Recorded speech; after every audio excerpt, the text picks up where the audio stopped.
Yeah! I waited a long time for this. Six called me up, told me fuck that old stuff. Let's go! Well, I got something new for you, homie. Triple X. SIXXEXO. Yeah! Let's go. Old hoes got new tricks, old folks hate my new whips. Old chill spots got upgraded, F vodka and Netflix. Old James for these new fits, old blaze backwoods piff. Old bills that I got them faded, now the positive checks rich. My old homies was reckless, whipping in the bando, couple white girls jiggling topless. Rock mixed with thoughtness, rock life recognized. Far from a thug, but I got mine. And an 18-month-old with my initials giving me the 9 to pop mine. And it's registered, so I sit next to your body while you shot crime. Card in my hand, on my head, tell him, oh yeah, I shot mine. Stop lying, that confession, that shit was so cold. Another nigga beef that was squashed last week, man, that shit was so cold. Yeah, let's go. Getting to the money while you sleep, yeah. I'm on some new shit. Hard work pays off. Bitch, your boy about to take off, and I ain't coming back down. Yeah! I ain't coming back down. Triple X, baby! We finally here. Dedication, motivation, that's just part of the game. I can't explain all of the things that really made me insane. I put my soul in these rhymes to take my mind off the pain. Nobody helped when I failed, nobody gave me a thing. I made my way through the darkness, now I'm as bright as a flame. Thought I wanted some fame, but all I wanted was change. Like everybody could see me, now they screaming my name. Man, I done came long ways, and I'm just glad that I came. And now I'm shitting on these niggas, and I'm just doing my thing. It ain't shit they can do, but just sit and complain. Bitch, I'm fly as a plane. Boy, you simple and plain. Bitch, I'm running the game, and you ain't running the thing. Nigga. Yeah. Getting to the money while you sleep, yeah. I'm on some new shit. Hard work pays off. Bitch, your boy about to take off, and I ain't coming back down. And I ain't coming back down.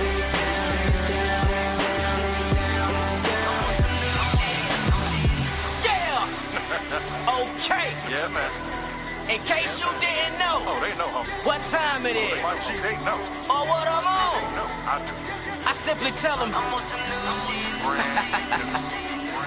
catch up, nigga. I'ma say it again. Brand new. Yeah. Ketchup or mustard, bitch. I'm I'm on some new shit. Grind hard all week. Getting to the money while you sleep, yeah. I'm on some new shit. Hard work pays off. Bitch, your boy about to take off, and I ain't coming back down. And I ain't coming back down.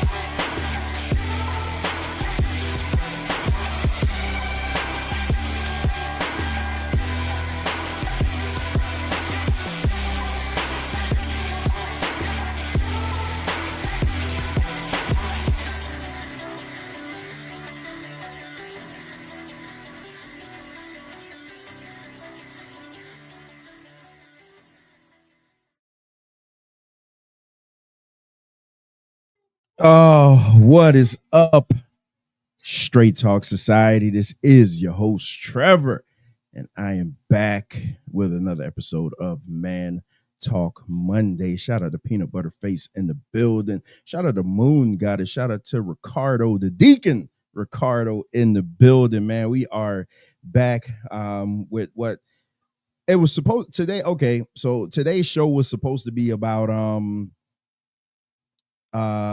food, basically, your diet and stuff, but I ran across a video online and I just was like, God, I cannot not talk about this. And then Ricardo sent me the same video and I'm like, hey, I already got it on the docket to talk about it on Man Talk Monday. So, here we are, which is why plan subject to change. I could change up stuff on a dime, and we could just do the other show. We could do the other show at some other time. I already see young Kev in the back. Just waiting for Mike and Wayne. I don't know if Wayne's going to show up. He said he was, but who knows? I definitely want him to be here today. You guys, let me know how the comments are showing up actually on the screen now. That's a new feature that they added. I guess they're charging me enough money. They might as well just add all the features in the world. Let me know how that looks, if you could even read it, because me looking at my screen, I can't see it. I can see it up on the screen, but I can't like read it. I'm still looking at the comments on the side, if you guys know how StreamYard works. But as customary, before we get to the show, I do have some stuff I want to go over. You make sure you guys tune in tomorrow at 6:30 a.m. for Pause and Reflect. This episode of Pause and Reflect is going to be entitled From Victim to Victory. So it's time to stop playing victim and move on to a victorious life. So, we'll be talking about that tomorrow. I'll be breaking that down as only I do. I got to go to the Bible with that. So hopefully the deacon, I can't read it from the phone, but I've always been able to read it when I see added to the TV. Yeah, see, when I came in here today, it just showed me that, hey, this is another feature that we added. So yeah, just make sure and tune in to Pause and Reflect tomorrow, though, because that's my passion project. That's actually why I've changed so many things that I do, is because I started doing the Pause and Reflect. Hold on for us. Hey, turn that down. I've been doing the Pause and Reflect, so it's kind of made me change up my whole lifestyle and things like that. And if you're friends with me on Facebook, just so everybody knows, I finally got back access to Instagram. That doesn't mean to start sending me a bunch of Instagram messages, because I can't access it from my phone. I could only access it from my computer, which is better because I have my phone with me all the time, and it forces me not to look at it. Because I am so serious when I say I'm backing away from social media. And I don't need access to anything else. That's why I check my Instagram messages once a week. So when you guys finally you see that you sent me a message and you finally start seeing all these replies, is because it's time for me to check it. I check it once a week. I only go on IG once a week. I go on Facebook maybe twice a week. If anybody needs to contact me, 9 out of 10, they actually have my real phone number, or they can hit me up on WhatsApp, I don't even check that all the time, but I check that more. Just trying to stay away from social media. So here's the thing. And I normally would reserve this for a Pause and Reflect, but I got a little time before we move on. On YouTube, on social media, period, there's this thing called algorithm. You get into the algorithm. The algorithm starts suggesting to you what videos you may like based on your viewing habits. And so I say that to say this. Everybody knows about the algorithm, but I say that to say this. What is your algorithm? I'll ask you that. What is your algorithm? If you're constantly being suggested ratchet videos, things that bring no life, drama, hey, turn that down. All that foolishness and all that other stuff, it's time to check your algorithm, because things are being suggested to you based on what you watch. Like if you look at my YouTube algorithm, it's literally posting like Bible stuff, car buying stuff, just a bunch of stuff like this. Just the stuff that I'm into, financial stuff, things like that. So like what is your algorithm? If you're constantly being suggested ratchet type stuff and things like that, it's time to check your algorithm. Shout out to Eddie Israel in the building. Just so you guys know, Eddie Israel will be debating Stacey Mobley. Eddie told me about a year ago he wasn't debating anymore, and he was so pissed off of the last debate that he hit me up. He like, hey, you got to get it in the ring. So Eddie will be debating Stacey come in June. We haven't locked in a date yet. We haven't locked in the date. Yeah. Peanut butter face. That crime. There's a channel that I watch. It's called Twisted Crime.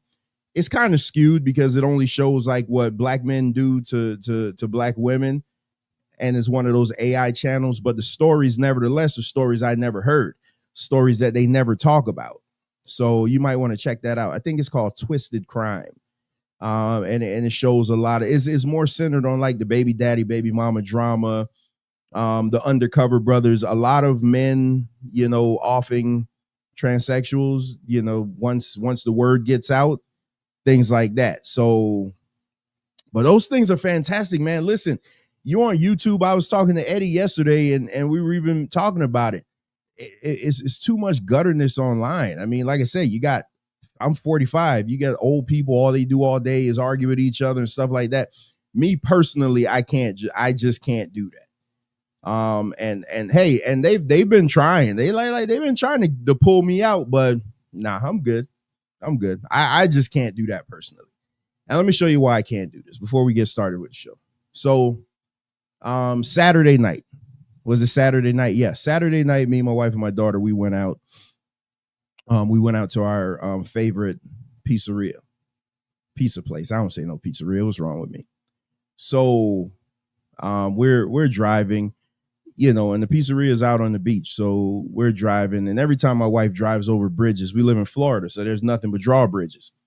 She always just gets weirded out if we have to get stopped on one. So we go over the bridge, nevertheless, we over the bridge, blah, blah, blah. So we stop at the pizza, we stop for ice cream. We're coming back home. There's another drawbridge. So here's the thing. The alarms start going off for the bridge. We're in Florida. It happens all the time. And, the arms come down.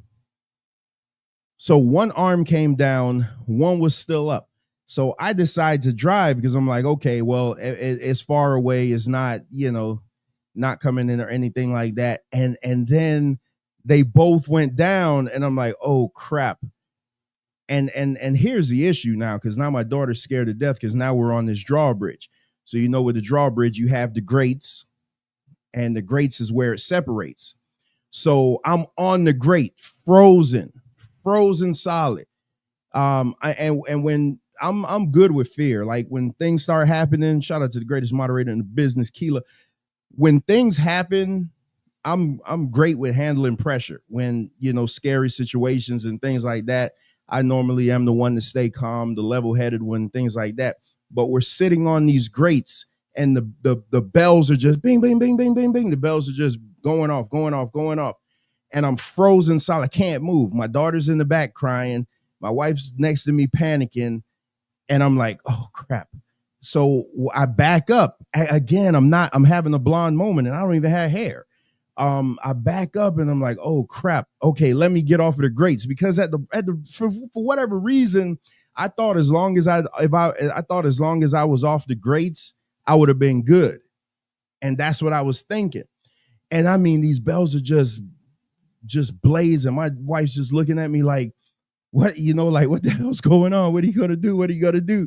And my daughter's in the back crying because it's always like, what are you going to do, Daddy? What are you going to do? Anytime anything comes up, what are you going to do, Daddy? How are you going to get us out of this one?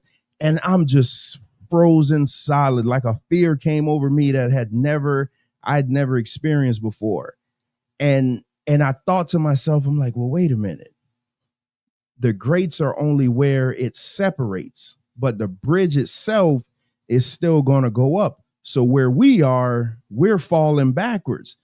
Oh my goodness, bro. You talk about fear. Like, see, people always talk about you never be afraid and stuff because they lie a lot. People lie a lot. People always lie. And they always talk about they're not afraid of anything. Is what you do in the time of fear. I mean, you could panic. If you panic, 9 out of 10, something's bad's gonna happen to you. A lot of times in Florida on those drawbridges, we lost a lot of lives on those bridges. And I'm just sitting there, and everything's running through my head like, man, not on my watch. You know what I'm saying? It ain't happening on my watch. So now I got this thing in my mind like, hey man, I'm about to punch it one way. Either I'm about to punch backwards or I'm about to punch forward, but I'm about to punch this SUV. And luckily the guy that was in the tower, for the most part, they're always manned. Sometimes they aren't though, but that particular one is always manned. And he was just yelling down like, go, go, go. And I just punched it forward. He left the other gate up long enough for me to punch it forward, man. And I I did a Knight Rider move, man. I punched that damn thing to the ground. And it was a scary thought. It was a scary situation. Not because of me, man. Listen, I'm a vet. I'm a soldier. You know, man, I'm gonna tell you, man, as a man, I've seen so many things, and I'm just like, man, I'm just thinking about, I got my young daughter in the back and I got my wife, and they're looking at me like, man, what are you gonna do? It's always like, man, what are you gonna do? But and that's why I don't care about it. You know, that's why when people say, like, they're like, oh my goodness, man, why don't you respond? Why don't you let things get to you? Because I don't care. It doesn't bother me. Life to me is too precious that at a moment we were just out as a family enjoying pizza. Then we were out as a family enjoying ice cream. And then not even 10 minutes later, we're facing that type of situation. And then people ask me why I don't get involved in little things. Because I don't care enough. I really don't care enough. None of that stuff bothers me. Like I'm legit when I say, you know what bothers me? What bothers me is I went to go buy a truck Friday. I've been looking for a truck for the longest. I finally find the perfect truck. I tell the guy I'm coming back. I text him. He told me he sold the truck. Like, that type of stuff is what bothers me. You know what I mean? So, like, all this other little stuff. What's up? MD in the building, man. Shout out to MD, the political prophet amongst men. MD, you might want to stick around for this one because the title is kind of loaded. It's meant to extract a certain type of reaction. So you might want to stick around for this, because we're going to get into a video later. And I'm not going to prolong it too much. But yeah, enjoy every minute of the thing called life. Yeah, man. Listen, man, life, man. That's what I'm saying. I don't care. I don't care about the drama, man. I don't, like I was telling the guys, I was like, man, I could Thanos snap you like this. I actually got to get a Thanos snap video in the studio. I could Thanos snap you out of my life so quick because it doesn't bother me like that. I don't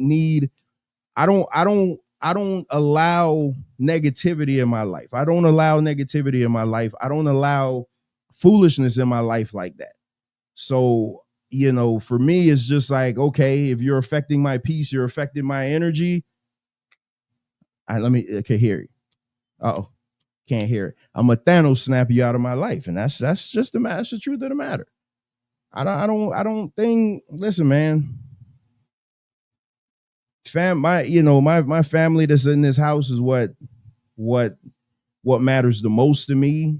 And then we start spreading out to the family outside of the house, to the friends and things like that, the people that, you know, that are there with me, the people that ride with me and stuff like that. Man, I'm telling you, man, when you come to that realization and you start really living life, you're like, man, a lot of this stuff just doesn't matter. It really, really doesn't matter. Does not matter. Oh, MD say he started this new gig, man. Congratulations. A lot of stuff just really don't matter to me. It don't at all. And that's just how I see it. So young Kev is in the back. Actually, you know what? I'm gonna play a video. I'm glad that Kevin is in the back. Let me bring young Kev up. What's up, Kev? Unmute yourself.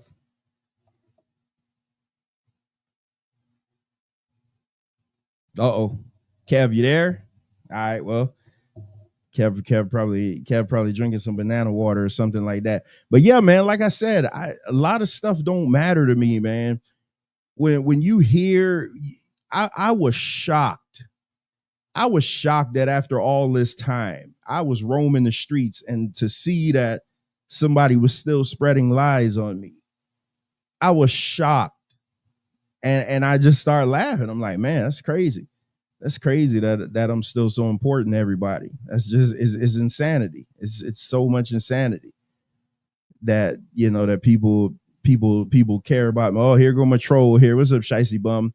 And I was having such a glorious conversation with Jackie McCall earlier. Man, we were talking about the Bible and stuff like that. I'm like, damn, that's kind of what I want to All right, Kev's back. I'm like, damn, that's what I want to fire up. Shout out to Bones in the building. That's what I want to fire up and talk about. But nevertheless, man Talk Monday. If you guys saw the post on Facebook, there's 10 episodes left. 10 episodes left of Man Talk Monday. Tay Fist Politics ended at episode 70.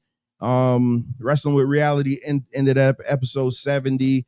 Man Talk Monday, being the OG, is going to end at episode 71. So there's 10 episodes left, which is going to put us tentatively around September 15th.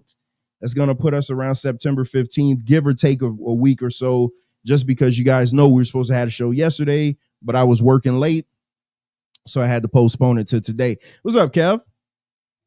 Yo, what's up? Hey, and Haitian Flag Day to all my Azos out there. And what's up, chat? Oh, there is a Haitian Flag Day. Okay, man, because man, here, bro, I was, where did I go the other day? I went to Chipotle, and like, I swear every car in the lot had Haitian flags on it. And I'm like, damn, I remember a time, boy, Haitians didn't want to be, they didn't want you to know that they were Haitian. They'll be talking like, I can't even do it. They'd be like this, my friend. Yeah, they'd be talking, my friend. And you'd be like, damn, you're Haitian. And they'd be like, man, I know Haitian. And I'm like, come on, man, get out of here.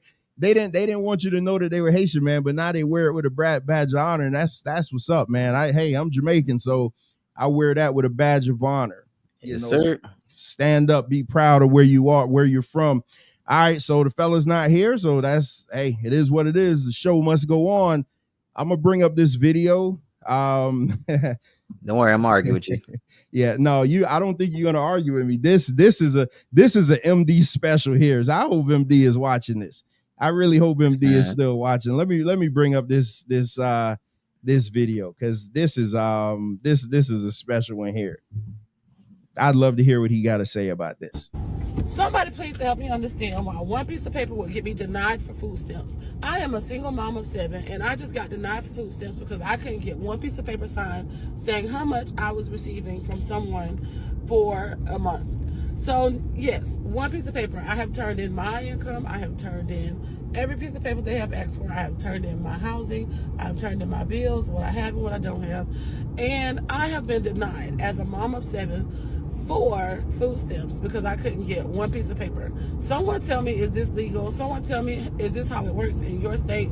I turned in everything on my side, but because I have one piece of paper missing that is not in my control, I have been denied for food stamps. So listen, I'm gonna need you guys to run up the videos, because obviously we gotta get it done. Because yeah, I Spark. I don't really DoorDash anymore because they don't really make a lot of money. And then I make my t-shirts. So listen, if you need a t-shirt, a mug, a cup, a sign, hit me up. You can DM me at any of my social medias. Or if you know my number, hit your girl up. But yeah, one piece of paper stopped me from food stamps, but that the one monkey don't stop no show. Let's go. All right. So shout out to Brother Ash in the building. Before we get to the main story, I am going to play a world premiere music video from the Brother Ash, so we could do it. What we're going to do, slam it or jam it, whatever you call it, trash or pass or smash, whatever. I don't know what the hell it is, but nevertheless, before we get into the main, Moon Goddess says she's annoyed. Moon Goddess, I'm going to drop the link in the chat if you want to come up, because I want to know why you're annoyed, because I want to see if we're annoyed about the same thing, because you know, they tell me that I done gone soft, and you know, they tell me I done lost it and everything, but we'll see. And by the way, speaking of Brother Ash, he'll be doing a breakdown on May 31st. Shout out to Soldier Zay in the building. Ash is going to be doing a breakdown on May 31st at 2 p.m. Eastern time. That's 2 p.m. my time, so I think that's 11 or 12 his time. Listen, be in the building, because he's going to break down the most famous scripture in the world, John 3:16, because he's an Israelite, and he says that only refers to Israel. I and everybody else says that it means everybody. He says absolutely not. So y'all make sure and be in the building. We're going to cover that. But Moon Goddess, I did put the link in the chat if you want to come up and talk about it. Peanut Butter Face, hell, you guys want to come up? I don't know where Mike and Wayne is, so, but like I say, man, and I actually do have a golden microphone. I just haven't bought it yet, because I always am the man with the golden microphone, and I'm letting my beard grow back. So soon I'll be back to having the greatest beard on YouTube. So we're gonna kill two with one stone. Kev, oh man, wait, hey man. thought based on particular circumstance as she gets food stamps, but you got to have your shit. Okay. See, I thought him. Oh man, damn, MD. I thought you was gonna come up here and cape and say the government is bad and blah blah. You know how it goes. Kev, what do you think about this before I elaborate? I didn't expect MD to say that. Yeah, I didn't expect MD at all to say that. Heck no. But I tell you what, MD like to MD like to I think MD do that to get under my skin, because MD is more along my line of thought than he likes to lead on. Because I was dealing with MD 2 years prior before we ever start doing this. Shout out to Cliff in the building. So what? Yeah, see, Cliff got it. Sounds like she's promoting her company. Damn it, Cliff! I wanted to get to it. Go ahead, Kev. What you think about this? Yeah, no, it sounds like she clip farming, which yeah, definitely a good idea. You got to promote that struggle, like the like a lot of black people like doing on the internet. Now, yeah, with her circumstance, I want to say yes, she should get food stamps because she has 7 kids. But at the same time, like, I don't think she does, because if she's looking for help, then she has to deal with the authority of whatever figure she's getting help from. Let's say if I'm borrowing money from you, Trev, and you're like, okay, but you gotta wash my car for the entire week, or else I'm not gonna give you the money. Then I gotta be like, okay, yeah, I'm gonna do it, because I'm the one who's begging, I'm the one who's asking for the money. So yeah, you gotta submit to that authority. And apparently she's hiding extra income, right? If you want to get on these programs like food stamps, then you have to be honest. You have to let them know all your income all the income that you're getting. And yeah, if you make too much money, then you don't qualify. But yeah, I think in general she's just clip farming, because if she has a t-shirt business and she's doing like I think she said DoorDash or Uber. Yeah, DoorDash, yeah, and she's doing DoorDash, then yeah, I'm pretty sure she's making plenty of money, and to afford all those 7 kids. Sheesh. So when I first saw it, let me say this: I sympathize for anybody that has 7 kids. First of all, just because 7 kids has got to be a nightmare, has to be a nightmare. I'm not going to assume, even though I want to, that they're not all from the same father. I mean, we could probably make that assumption, but I'm not going to do it just because I don't know, even though I want to. So she says that she didn't submit the right paperwork. Again, that's laziness. If you're in a position where you need food stamps, you're gonna, if they tell you, like Kev said, wash my car every day, then you're gonna wash the damn car. Stop being lazy. At some point, you just got to stop being lazy. But I am not against the food stamp. I've never been against government assistance. I've never been against government assistance. Nobody could ever find a clip where I ever said that I was against government assistance. What I am against is you making government assistance generational. And we know that a lot of women have kids, and then their kids start having kids, so they could just keep this generational government assistance thing going on. I was watching a video today where they're cracking down on this Section 8 stuff because a lot of people are scamming on it. People are scamming on the food stamps and things like that. They're not saying that the guy lives in the house, which a lawyer came on and said, hey, just because a guy is in the house doesn't mean that you won't be eligible for Section 8, but we still need you to tell us that.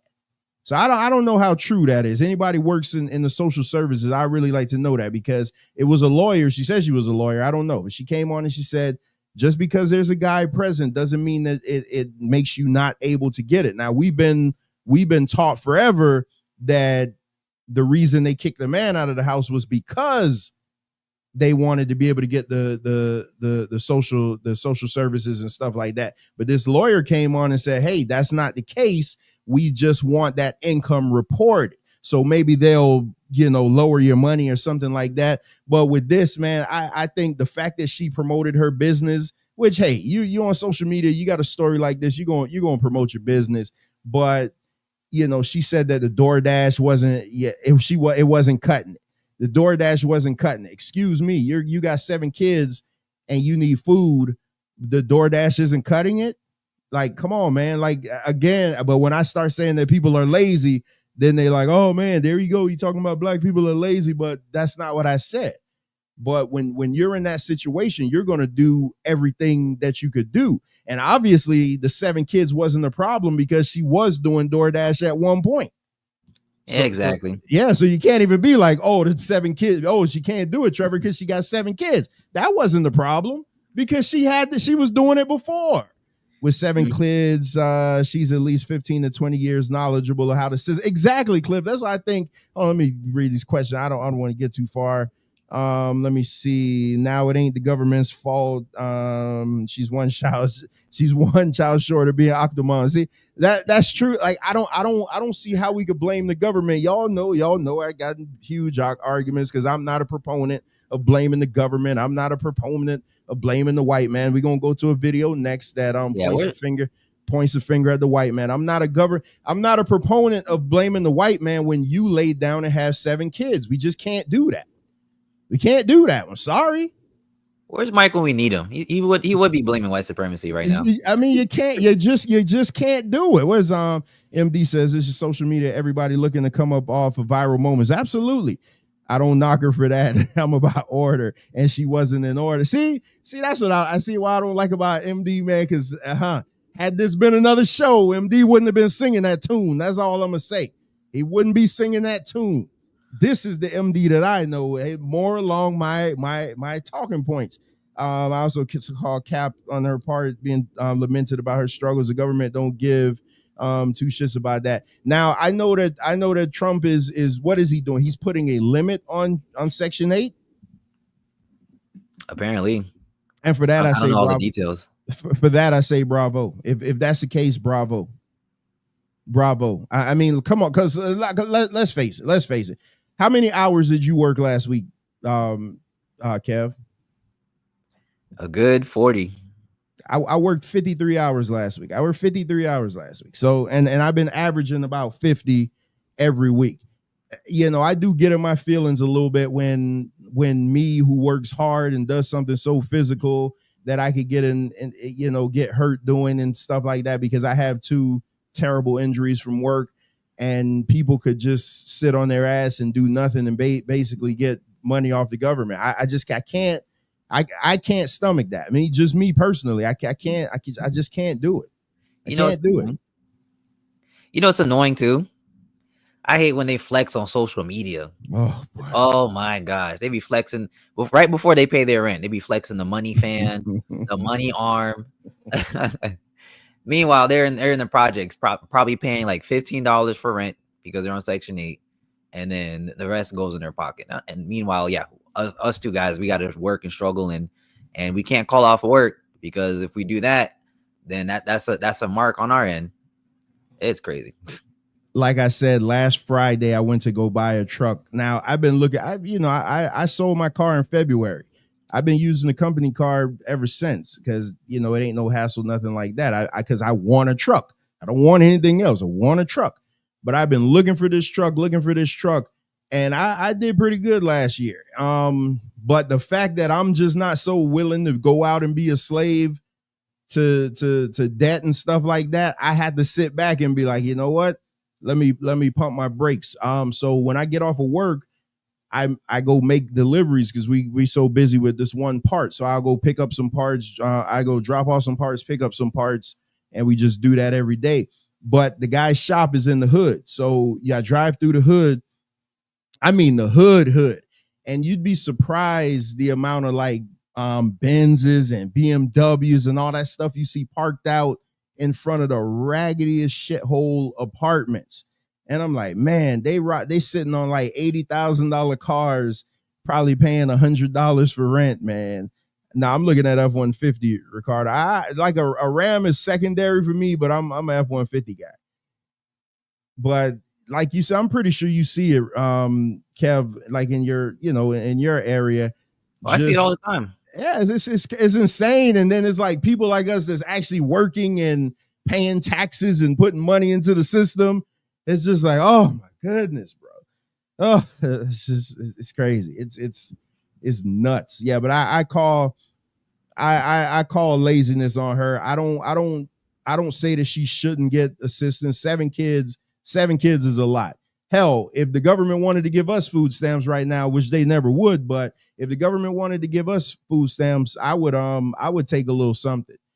So I'm not against it, but you know, I wouldn't be trying to work. I wouldn't be trying to work less and things like that. You know, my daughter was born 3 months early. You know, they thought she was going to have all type of developmental delays. So I went to the store one day to pick up her medicine, and this lady saw me with the hospital band on me, and she asked me what happened. I was like, "No, my daughter's in the hospital, so I'm not taking it off until she gets out." And so I was telling her what was going on, and the first, what do you think came out of this lady's mouth?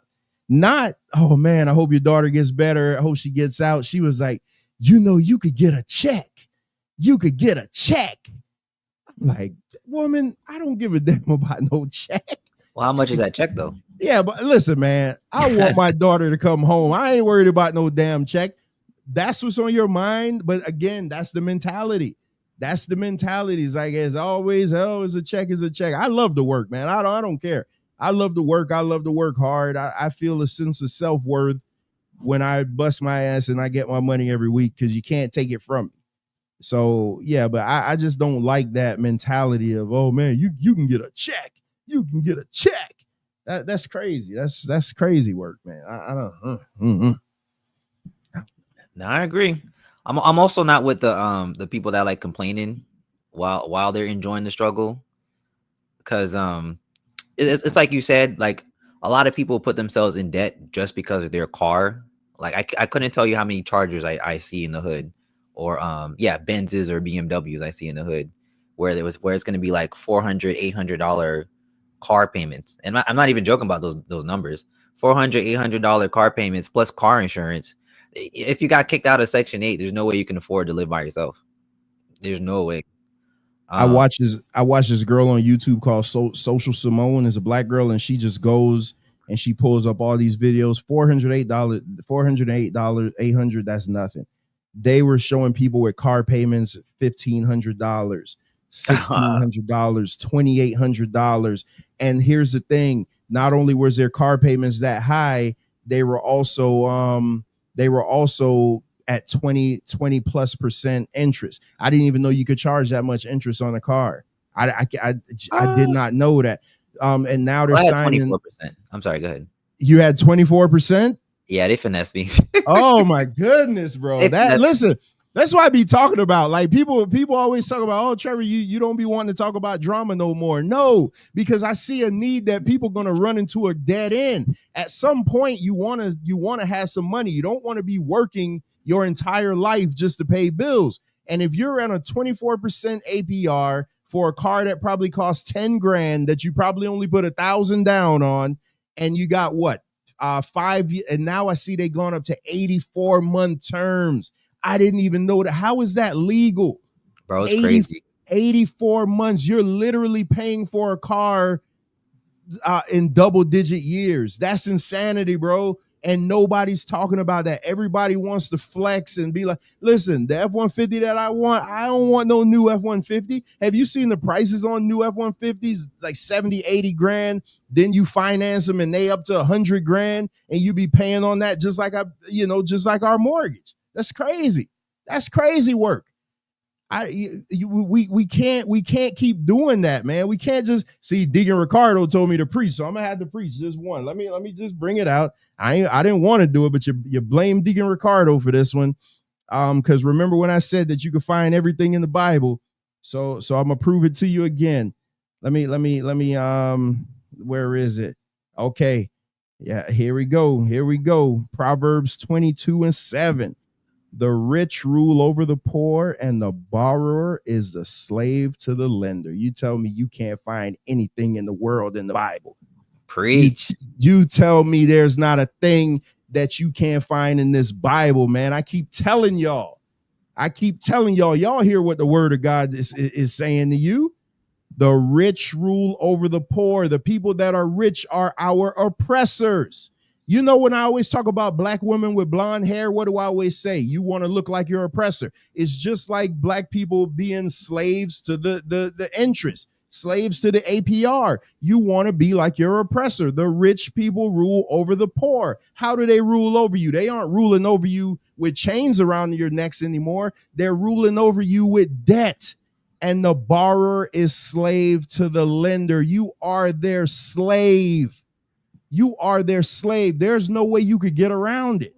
There's no way you could get around it. You hear this Bible talking, man. Y'all see, I better stop messing with me and try to tell me that this book ain't legit, man. Cliff says old school is better. You can fit. Hey, Cliff, trust me. I know, man. My old F-150, anything happens to, I could get right on my back and just stick my hand right up under there and get it. Now the computer systems and everything go bad. You got to get a whole nother truck. That's crazy. Paying for new cars is like a mortgage. Absolutely, man. That's the stuff that we need to be talking about. I'm telling you, that's all I've been watching lately is finance. I got to send you some, Kev. Financial shows and people breaking down. Like, I love Dave Ramsey.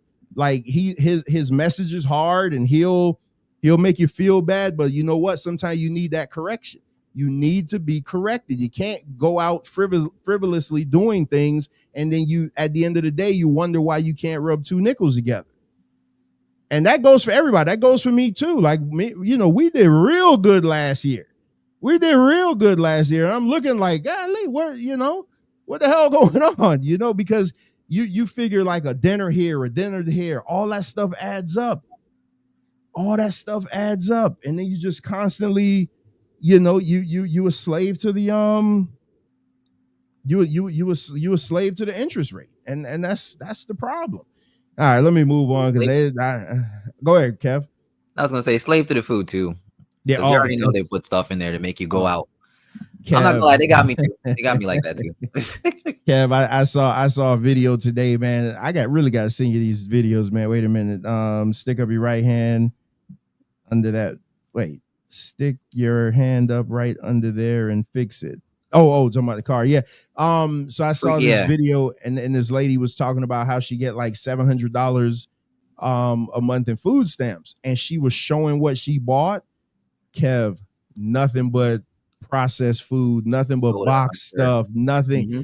I'm like, damn, woman, do you know how to cook? Like nothing but box. So she's like, my kid's gonna be straight. And I'm like, yeah, your kid's gonna grow up with all type of mental illness and all type of issues and hormonal problems, feeding them all that crap.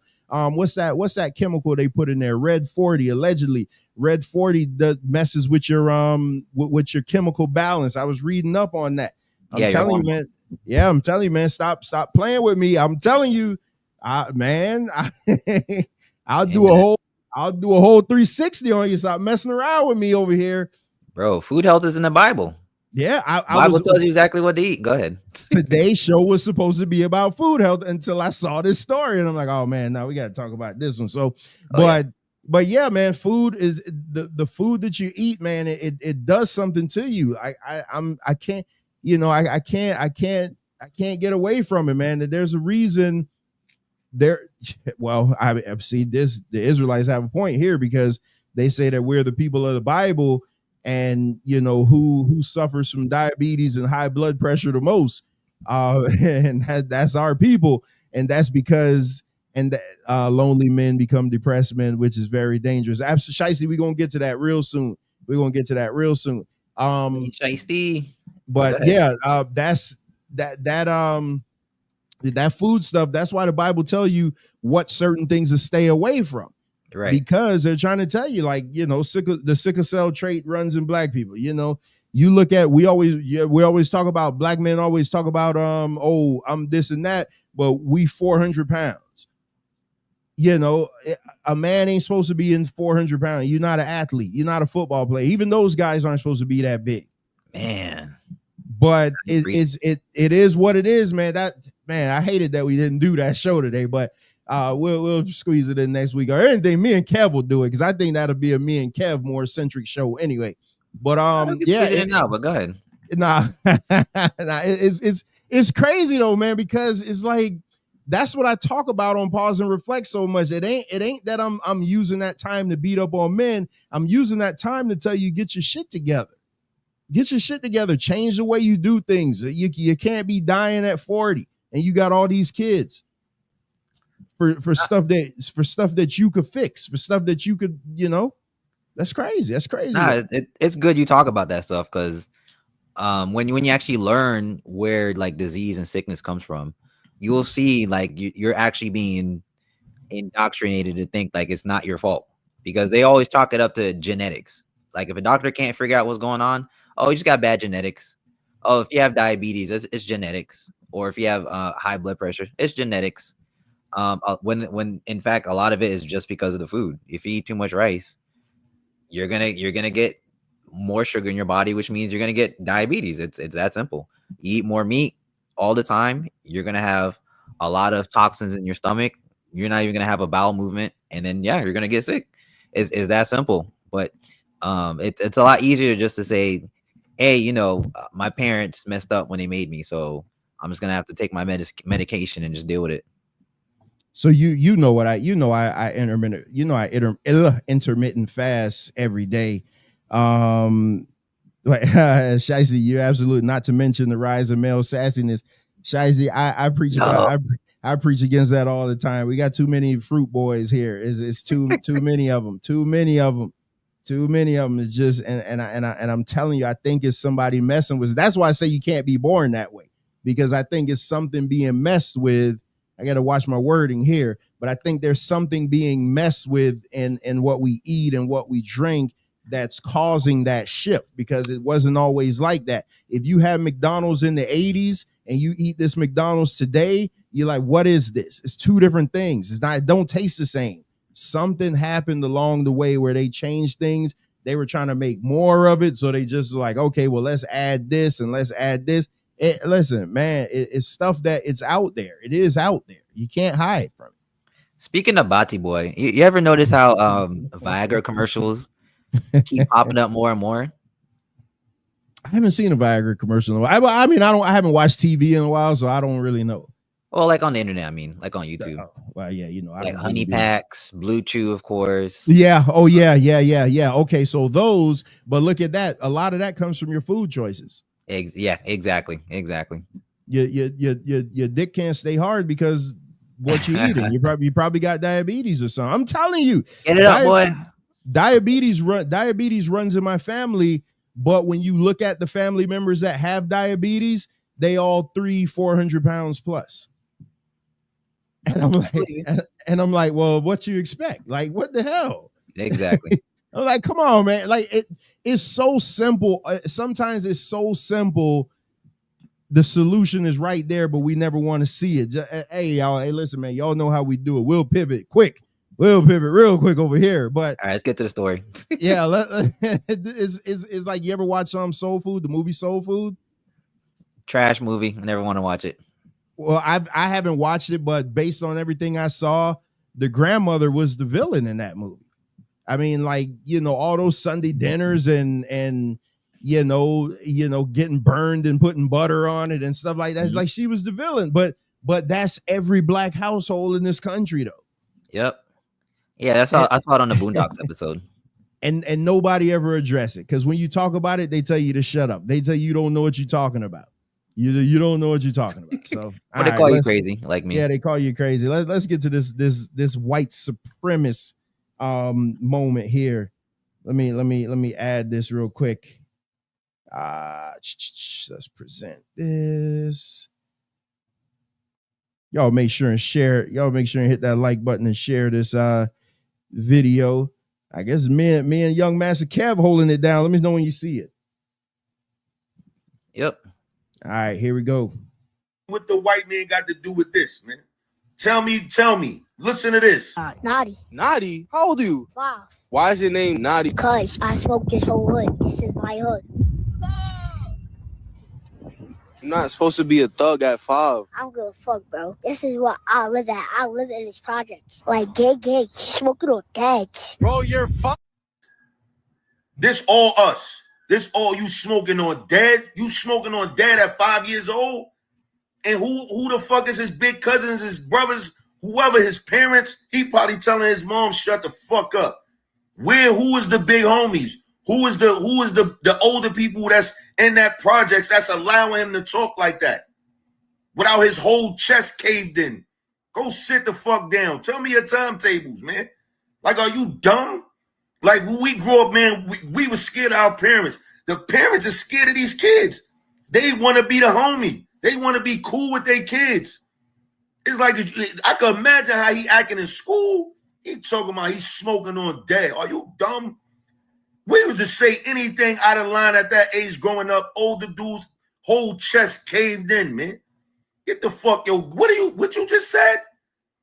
And this is what I'm saying. Whoever's the supposedly the big homies, big cousins, big brothers, just elder, whoever is allowing him to do this, that's the problem. But they're blaming on the white man. No, we raising monsters.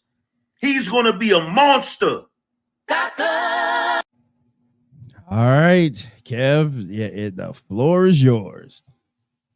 Man, if Mike was here, he'd be like, "Oh, who's raising them?" He'd be like, "Oh, it's the mothers that's raising these criminals." Man. As much as I want to blame the white man, and I really don't actually appreciate the white man.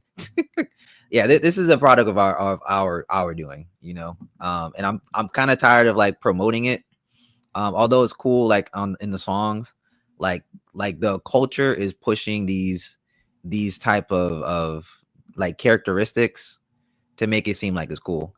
And of course, it's going to be affecting the youth. So it's no surprise that these kids are growing up and they're getting into like actual adult criminal activities. You know, if you go to places in like Jacksonville, Florida, you go to South Chicago, you go to like New Orleans, like there's a ton of these kids running around with guns, shooting at people and causing crime, and yet we're going to turn around and, for example, blame the police for going a little too far for these dangerous people.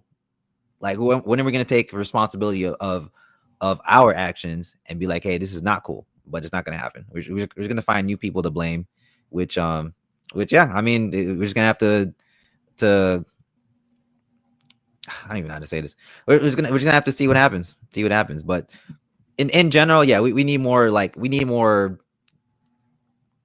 I want to say like shows and conversations like this to like let people know that this isn't cool, right? Because if we keep ignoring it and condoning it, then yeah, it's just gonna get worse and worse. And if you want to find a show like that, tune into the Straight Talk Society on. I'm just gonna start doing it on Wednesdays and Fridays alone. Pause and reflect. We break down all type of things like this, more so from a biblical aspect, but I still give it to you blood raw. Cliff brings up a good point. Cliff says, I blame the court system. Man does not have an equal opportunity chance to battle in family court. So why you say that? So did you notice anything on the video, Cliff? They were standing in front of what looks almost like the what they call them, the Cabrini Greens, like the rundown projects. I don't know if this was in Chicago or what, but they were standing in front of a project building, and that was very symbolic. A lot of these young boys are being brought up in the projects. So I would agree to the point that their moms are raising them, because again, their rent is nothing. They got the man out of the house. So, you know, they can't handle him. They can't control him. They can't control the little boy. And then the relationship with them and the man is so toxic that they don't even want to send the kid to the dad for correction. They want to call the dad in when it's way too late. It's like way too late. And then they want to call the kid in when he's about to get sentenced to life in prison. That's when you see the dad show up. Like, all right, like, hey, well, then if the dad does get involved, then we have a situation like we had with the dude that off the wrong cop. Like, I mean, again, listen, man, broken people build broken people. Broken people create broken people. You don't get nothing whole from brokenness. If you're broken and you're emotional, you're an emotional wreck, that's what you're going to produce. That's what you're going to produce. You can't get nothing good out of sour milk. That's why we talk so much about healing. You got to be healed, especially before you start procreating. Unfortunately, there's a lot of people out here procreating, and here's the product of them. There's the product. As kid, what is it, 5, 6 years old, talking about smoking people. Come on, man. Like, what are we doing? It's like the movie Belly when Nas went to the hood and the little kid had the 22 on. That little kid should be playing video games. Like, what the hell? I remember at 16, I had the audacity to talk back to my dad. My dad picked me up by my shirt like this and punched me square in my forehead. To this day, at 45 years old, I don't ever say nothing disrespectful to my dad. I don't even like to curse around my dad just because of that respect that I have for him. Like, that's crazy. That's crazy work, man. That this is the product of what we're having. But then again, they'll say, oh, you're only highlighting the 30%. Well, why not? Why not? Wouldn't you rather have $100 than $70? Why wouldn't you highlight the 30% that's the bad apples? Why wouldn't you? Like, that just makes no sense. That's stupid. That's crazy talk. Oh my goodness. Let's see what Ricardo says. Parenting is a necessity and absolute must.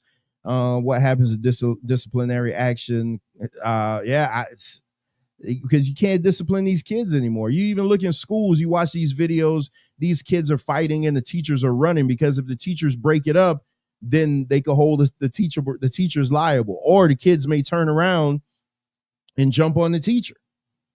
Like, you're literally in a terrible, man. You know, the more we do these shows and the more I listen, maybe we are the actual Israelites of the Bible. Because, like, who else is this happening to? Seriously, where's Brother Ash? Ash, I'm coming around to you. If you can reconcile John 3:16, I'll get an all black. Let's do it that way. Because I mean, the more we had these conversations, I swear we're the people of the Bible. We are the people that Deuteronomy 28 is talking about. We're the ones filling the jailhouse. We're the ones with the yoke of iron around our necks. It's us. We're the ones always in sickness. It's us. Oh, You're right. So you're saying we're cursed. Oh my goodness, bro.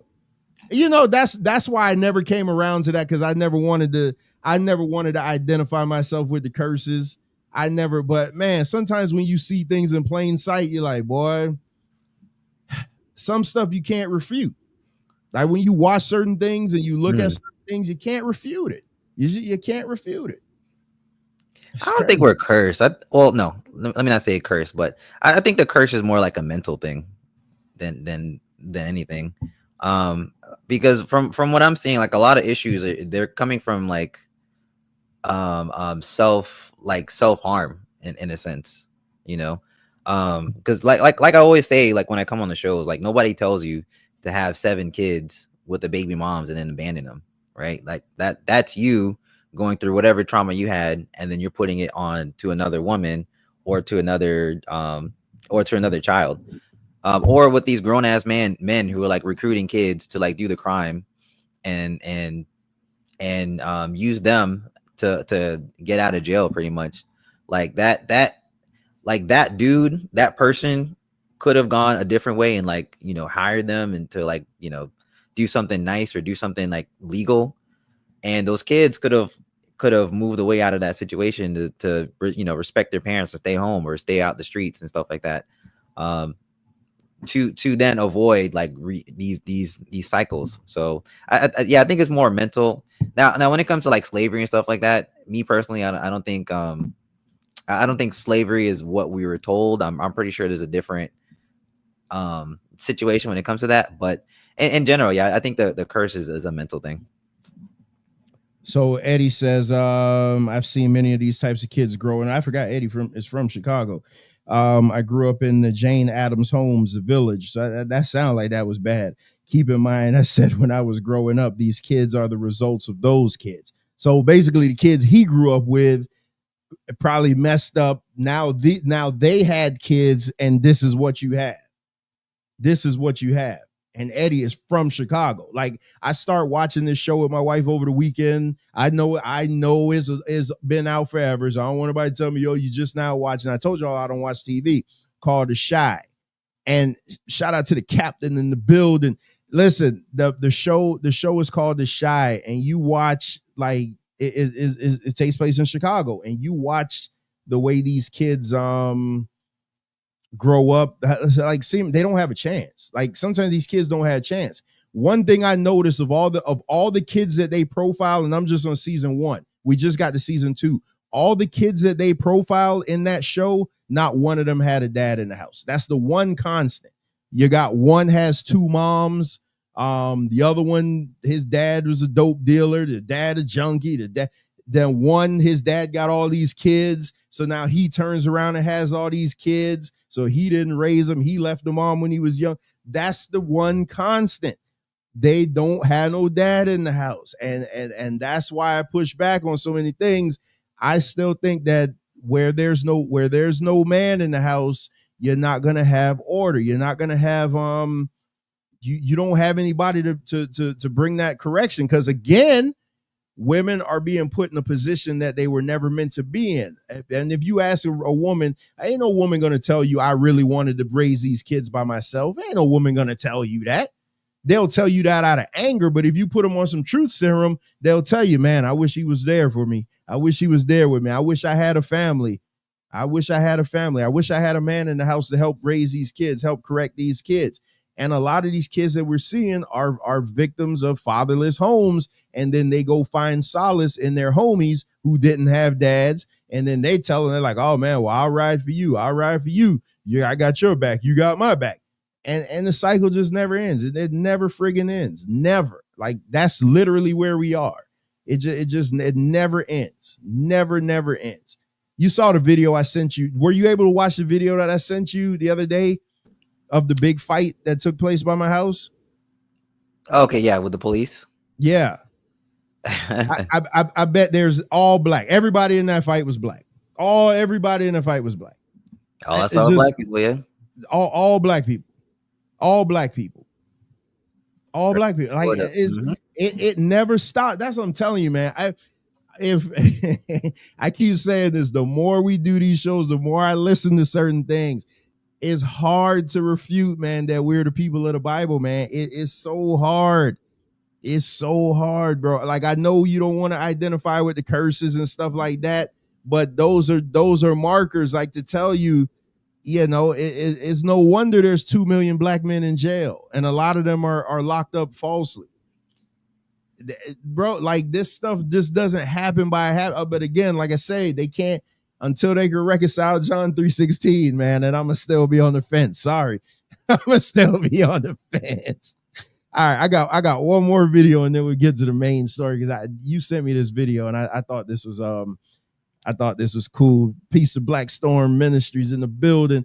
Yeah, man. I'm telling you, man. I was in Wawa the other morning, and it was this guy in there. He had on a hat that said "All praises to the Most High," and he had on the star. He had the Star of David. But it was in the abbreviation. It didn't say it all out. All praises to the Most High. But I looked at it and I knew exactly what it.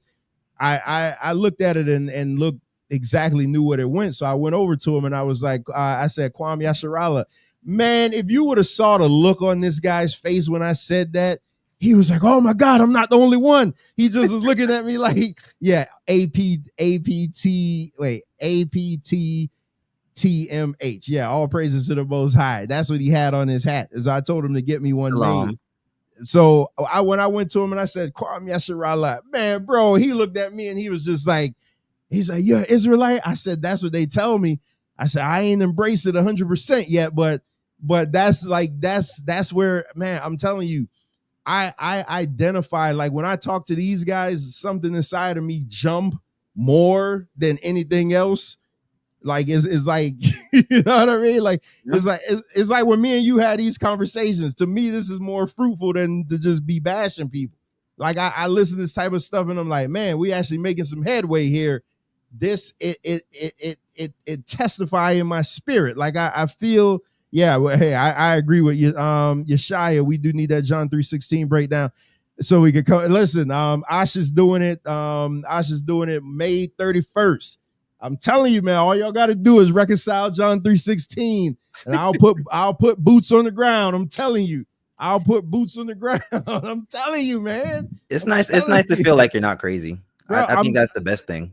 Man, listen, man, I'm telling you, man, when I be listening to these dudes, man, and I think too, because I'm mean. People would tell me I'm mean, and like I could be myself with them. Like, I could come out, like, if I still had to put that pimp hand on you, I will, but then I'll still beat you down with the scriptures. I don't have to come at you, baby, and be all soft and things like this. That's one thing I don't like about Christian men is they're so passive. They were so mean in the streets and they were drug dealers and this and that. And then they come into church and they get saved and they act like little babies. They act like anything you say to them, it hurts their feelings and stuff like that. But the Israelites are like, nah, bro, it ain't going down like that. You know what I mean? So I don't know, man. I don't know.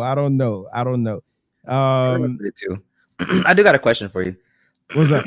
Yeah. Azariah Ash is the one doing it. I don't know if you doing it with him. I didn't ask him, but he said that he was gonna do it May 31st. What's up, Kev? Yeah, man. I just thought about this when it comes to curses. So when it comes to like getting away from the negativity, what do you think the solution is? Because for me, like when it came to me like doing better for myself and leveling myself up, so for the chat, when it comes to our conversation, so I told these guys, in private that at one point I was like around 200 pounds. I had like medical issues and stuff like that.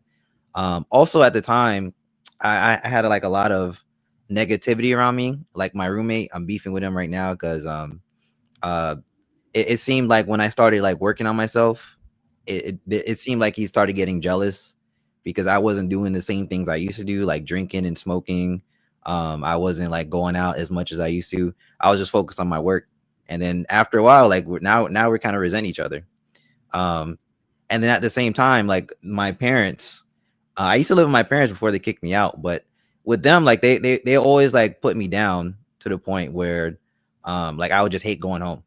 Like I would even like use extra time at college to stay there just so I wouldn't have to go home. And that kind of like put a negative like mindset in my mind, killed my self-esteem even. But with that, like I just moved away. Like after they kicked me out, I moved away from them. And when it came to like a lot of disrespect my parents used to do, it stopped. Like I stopped talking to them for about a year, came back, we chopped it up, and the disrespect has gone away. So when it comes to the hood, like I always say, like I think the solution for the hood and with the problems with the hood is to just move out and never come back. And if the people change, cool, like rock with them. But if they don't, you leave them alone. Do you feel like that's a solution for the curse or no? So I left, well, you don't know, but I left home when I was 19. I left the hood. I left the hood at 19. But it's funny, I came back 5 years ago, and this is where we bought our house, back in the old hood.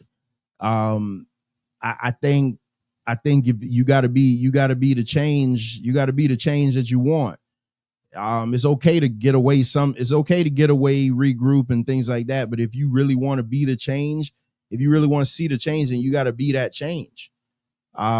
It's easy to be on the sideline saying things need to be fixed, but you living in the lap of luxury. And I'm not saying you necessarily, but just saying in general, it's easy to be the guy that's talk about what needs to be fixed if you're not, if you're not there putting boots on the ground and try to fix it. Like how could you help your people if you're not being the first partaker? Cliff is saying move out. A lot of the guys telling you to keep the commandments. They will keep you healthy. The dietary law is righteous. Yeah, God created the animal so we could avoid problems. But just being obedient. Yeah, Eddie, I don't know when you came in, but we were talking about that earlier. The reason why Black people face so many health issues is because their eating habits. A lot of that is their eating habits. But yeah, Kev, I would tell you, first I'll tell you go to a counselor though, first of all. But because I ain't gonna give you I ain't no counselor. I mean, I give you a righteous counsel, but just based off of my experiences. But I would say get away from negativity, but just leave room to come back, man. Just come back and build. Piece of Master Blaster in the building. I'm cool with my parents now. I'm about to move in with them later this month. But my roommate, that nigga dead to me. He owes me money. He tried to fight me for it, and instead of me knocking his head off, I'm just gonna dip out the situation. So with that, we're never gonna chop it up again. We're never gonna be cool. So with that, that's why I'm like, yo, you should leave the hood because your homies. Look what happens when it comes to rappers. When it comes to rappers, they come back to the hood. What happens? They get clapped. Look what happens. Yeah.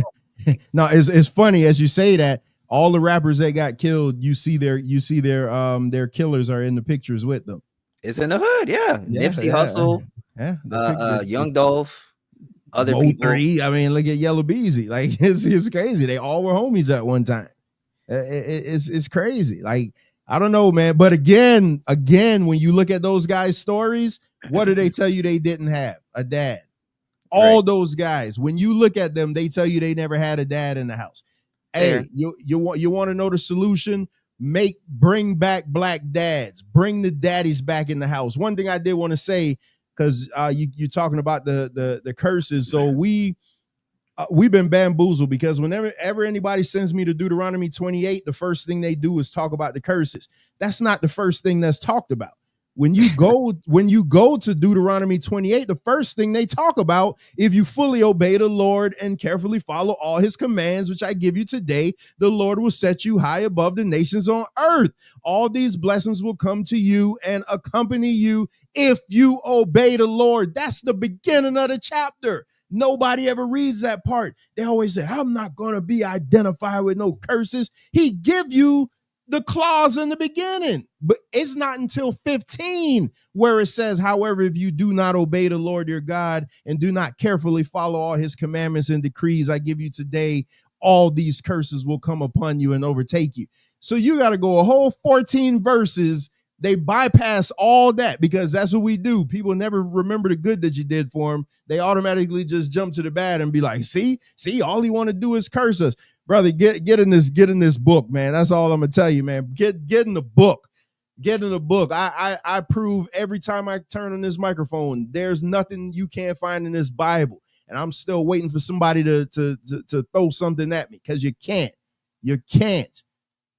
But man, when you read those curses, you can't, like, who are they talking about? When you line the curses up and you be like, what people are not like the other? What people do these match up to? Let me look in the mirror and see. Yeah, and then you're like, damn, that's me. We can move on, but I gotta respond to Master Blaster real quick. All right, go ahead. Okay, wait, so Master he's talking about advice to Kel. Okay. You Yeah, know who that is, right? No, I do not. That's Maria G. Oh, Maria, what going? Top G. Yeah, man, I get what you're saying, but at the same time, I put a lot of work in to make the money I make, and for someone to think they can disrespect me by it's not about like the money. It's about the fact that I put time in that I'm not getting back, and I'm doing you a favor to think that you can disrespect me by not at least paying me back, or at least giving me an excuse as to why you can't pay me back right now. I find that disrespectful. And I feel like if you're a good person, you would do your best to actually pay someone back when they help you out, because that's how you cut bridges right there. I don't know. That's just me. All right, yeah, that's Maria G, man. I don't know why she comes out under that name, but yeah, man, just get into the book, man. I've read the Bible. I've read the Bible front to back before, but I never read it. You understand what I'm saying? I read it because I was in church and they told me you got to read the Bible. But now I'm actually reading it to where I'm like understanding, and I'm looking like, man, this was in there. Like, wow, that was there. You know what I mean? So it's just hey, there's comfort in the word of God. So let me bring up this video Kev sent me, then we're gonna get into the main event. Yeah, Mike's probably asleep, man. The guy works, I think Mike works like 13 hours a day. Mike works longer than me. He's got a daughter, so it's double shift. Yeah, then he has and Wayne, I don't know where the hell Wayne been MIA for a while, but let's get to this one. I thought this was a cool little video. Let me know when you see it. Yeah, I see it. All right, here we go. Like, It's like you guys need to tell me the rules first, because every time I do something that I feel like is okay, you always tell me it after. Oh, we tell you the rules after. Yeah, after I just break the rules. And that is. Oh, you didn't know that you were breaking it because we didn't explain it to you first. Yes. What? I tell her what the rule was. You know, like don't go in nobody's show without telling. And don't go into a different street. Oh, okay. Well, I accept that. I receive that. I'll make sure to tell you the rules before, okay? Okay. That's very good of you to tell us that. Thank you. Because I don't want to keep breaking the rules like every single day. Right. Well, that's good. Now you know what the rules are, right?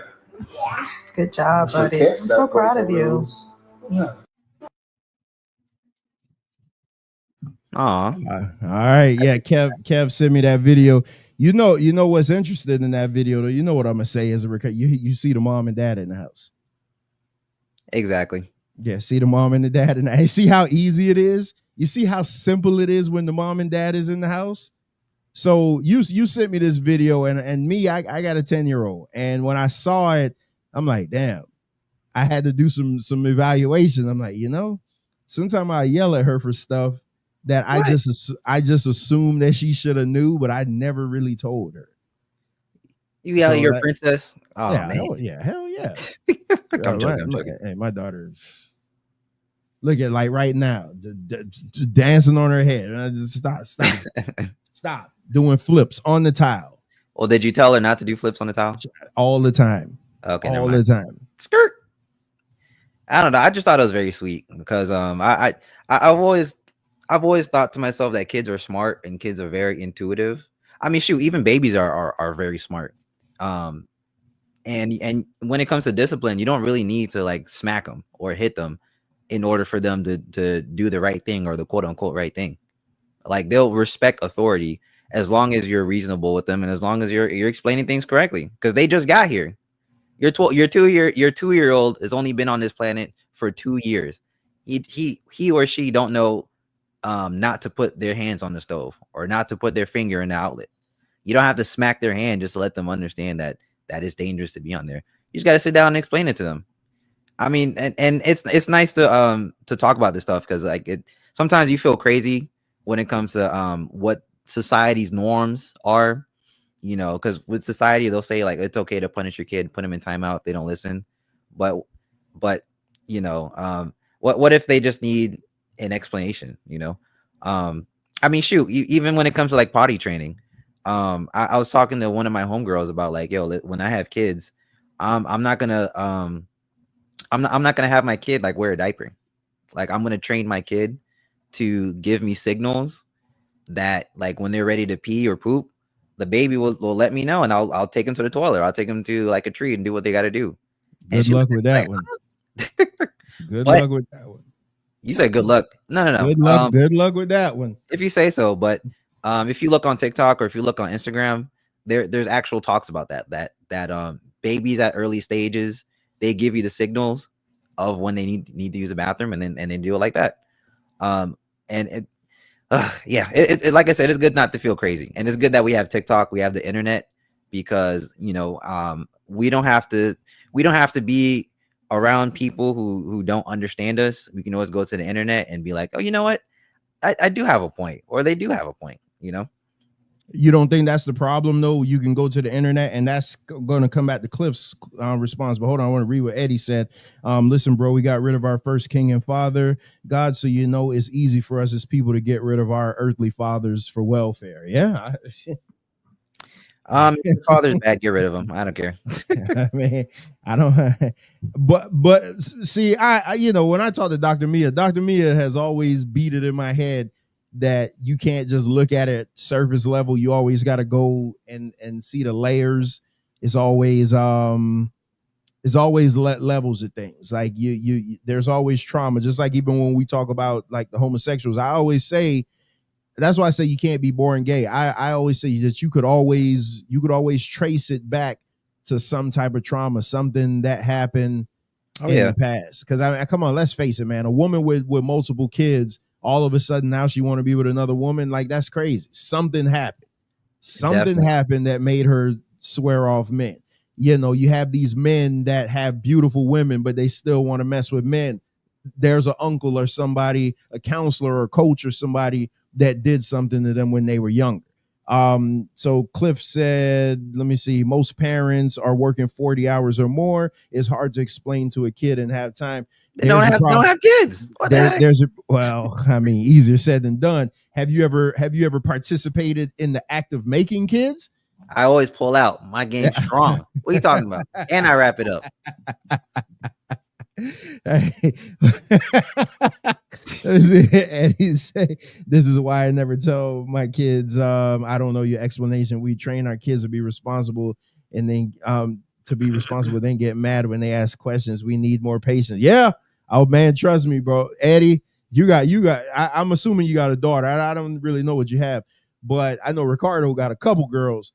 But man, you got to have some patience when you have girls, because they gonna ask you a million questions, and they always ask you the questions when you're at your most tired.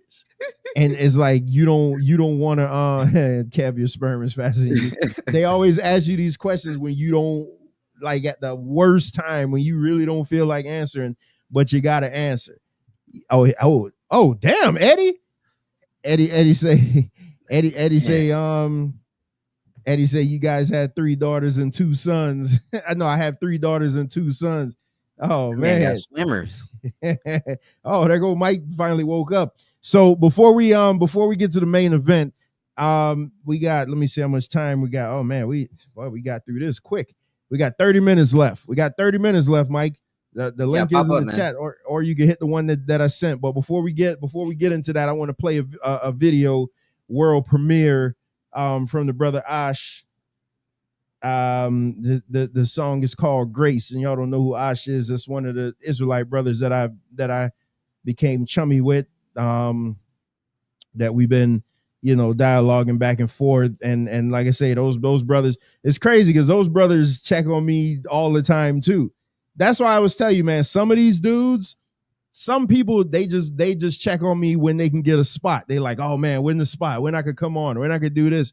But then you have brothers like these that just be like, hey man, what's up, big bro? Like, how you doing?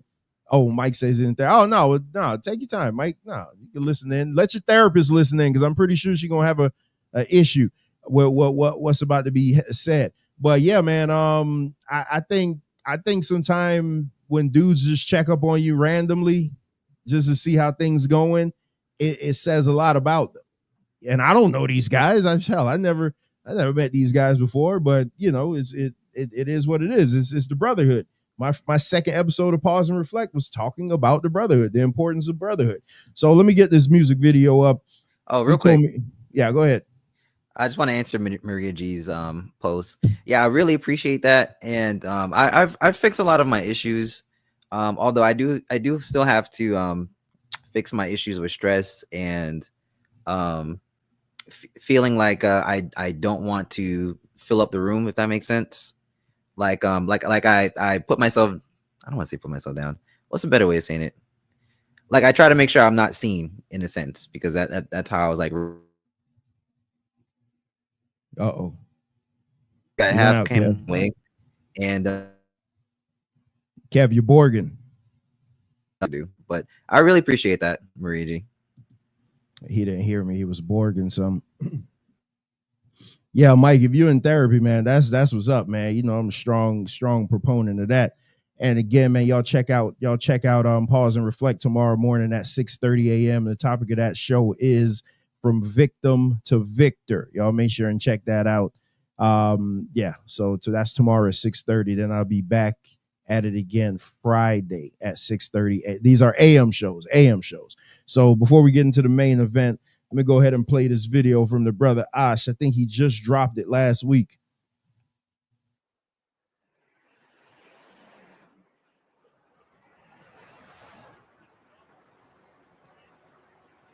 I am lost and my soul needs some healing.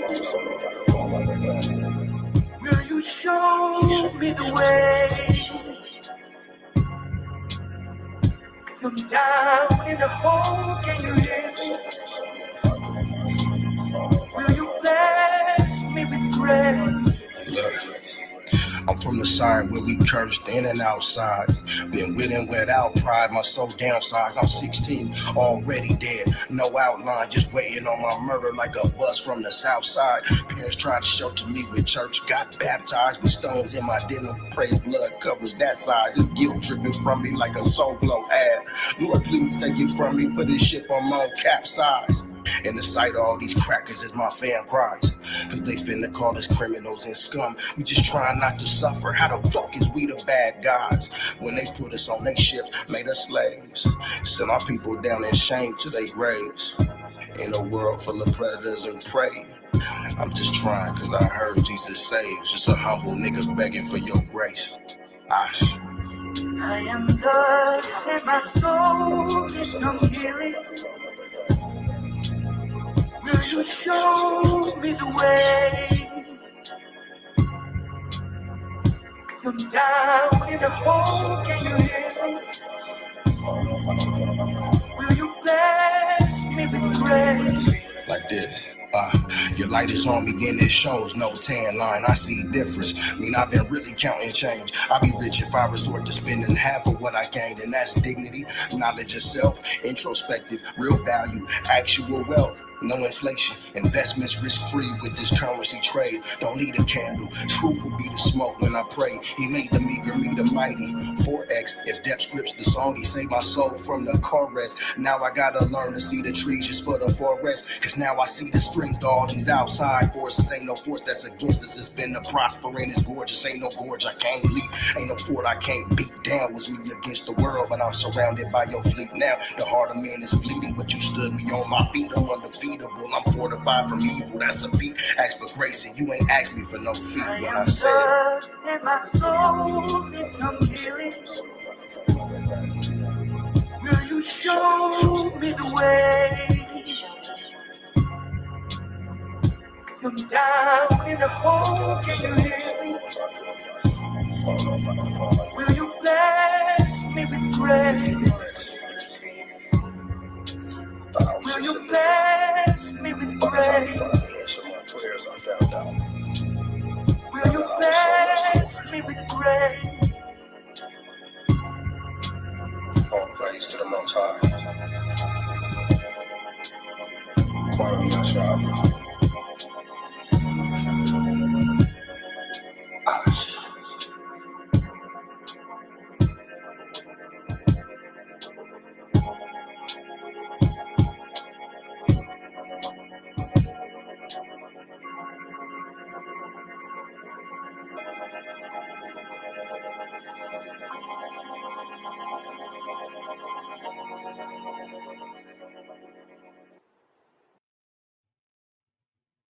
All right. Excuse me. All right, man. There you got the music video Grace from the brother Ashra Cobb, man.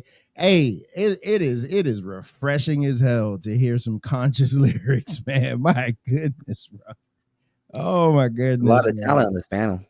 Yeah. Well, that's the brother. It's funny when I see the Israelites, I'm like, damn, all y'all are rappers. Like I look at them and be like, damn, y'all all rappers. they so cool with it though. But yeah, man, that he had sent me that last week, and I asked him if I could play it on the show. But yeah, man, that song's fire, man. Like I love the conscious. He bring me back to when I thought music was good, like back in the 90s. That I dated myself right there just to show you, because I don't think music is any good today. But I just love the conscious rap, man. Like I don't be into all this bull crap about drugs and hoes and all that other stuff.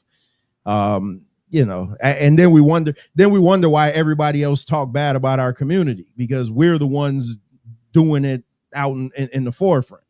Like that's crazy. But yeah, man, hold on. I'm gonna drop the link to the video in the chat, so y'all make sure and go stream it.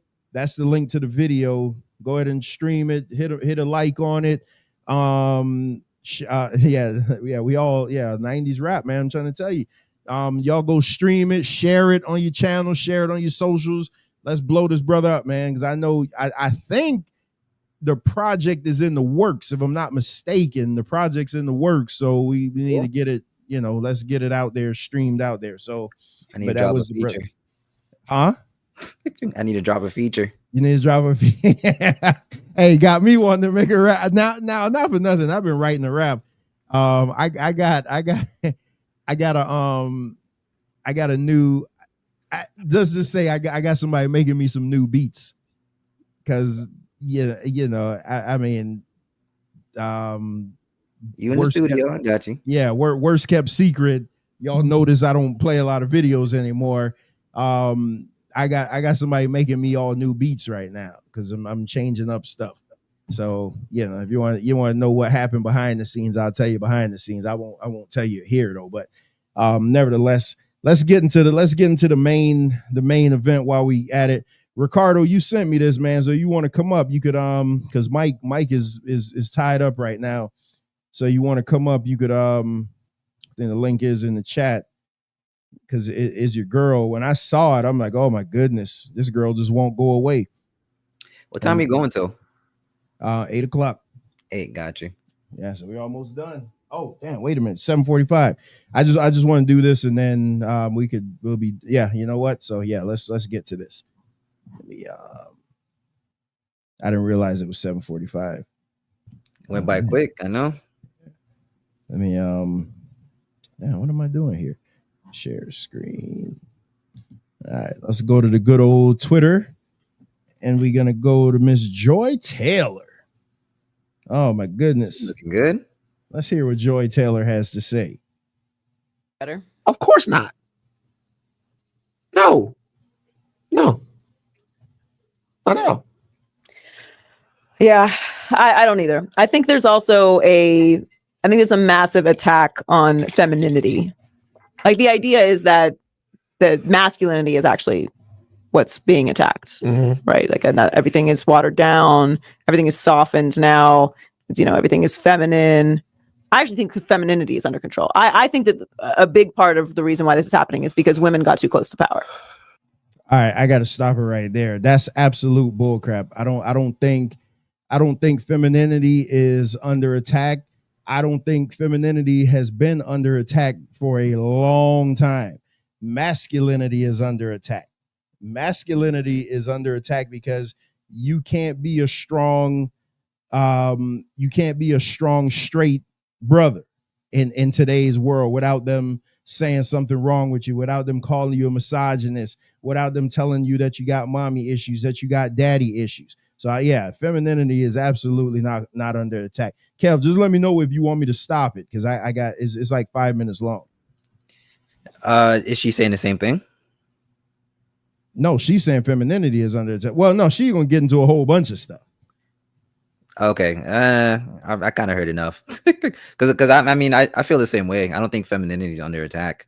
Although I can empathize and understand like how women feel when it comes to feeling powerless, because like I've always said, like women had like no rights back then. Shoot, even up until like the women's was it the Women's March or something like that, women's independence. I can't remember the term right now, but when it comes to women, they've been in a situation where they had no rights, they couldn't even vote, and they couldn't even get jobs, so they had to rely on men. And of course, when it comes to men and power, or when it comes to people with power in general, they tend to abuse it. So when it comes to feeling like they're getting criticized, they feel like, okay, well I might be in danger in some type of way. So I can empathize with that, but I don't think femininity is under attack. I feel like they have way too much power, if anything. Yeah, well, yeah, because you look at it now. I mean, they're the most educated. They're the highest earners. They lead in all new businesses. Yeah, I think they're doing pretty good for themselves. So no, but it gets worse. So it gets worse. Yeah, go for it. Okay, how so? The audacity that a black woman would run for president. I mean, this was their last stand. They're like, hold on, listen, we let you in boardrooms, we let you get credit cards. Running for president is just it's too much audacity for us. When you have like cute aggression, when you see something that's like so cute, you just start spazzing out. They had like audacity aggression. Like, how the fuck could you do this? Yeah. She's supposed to fucking stay in line. Yeah. There's too many bitches. Get them out of here. And that's what it's really about. So rolling back of women's rights and this push that women have somehow created this world where there's too much equality and we can make choices about when we have children, and that marriage rates are dropping because nobody wants to fucking deal with a cheating alcoholic man when you can just get your own apartment. Yeah. Guys are lonely. Men in these fucking caves that would never touch a woman in their life anyway have convinced themselves that OnlyFans models are curving them because they.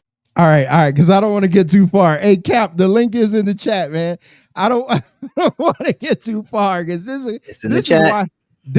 is why I titled the show the way I did, is male loneliness destroying our society. Off of that one verse, that one line that she just said. So here's my issue with what she's saying though. And for the record, I like Joy Taylor.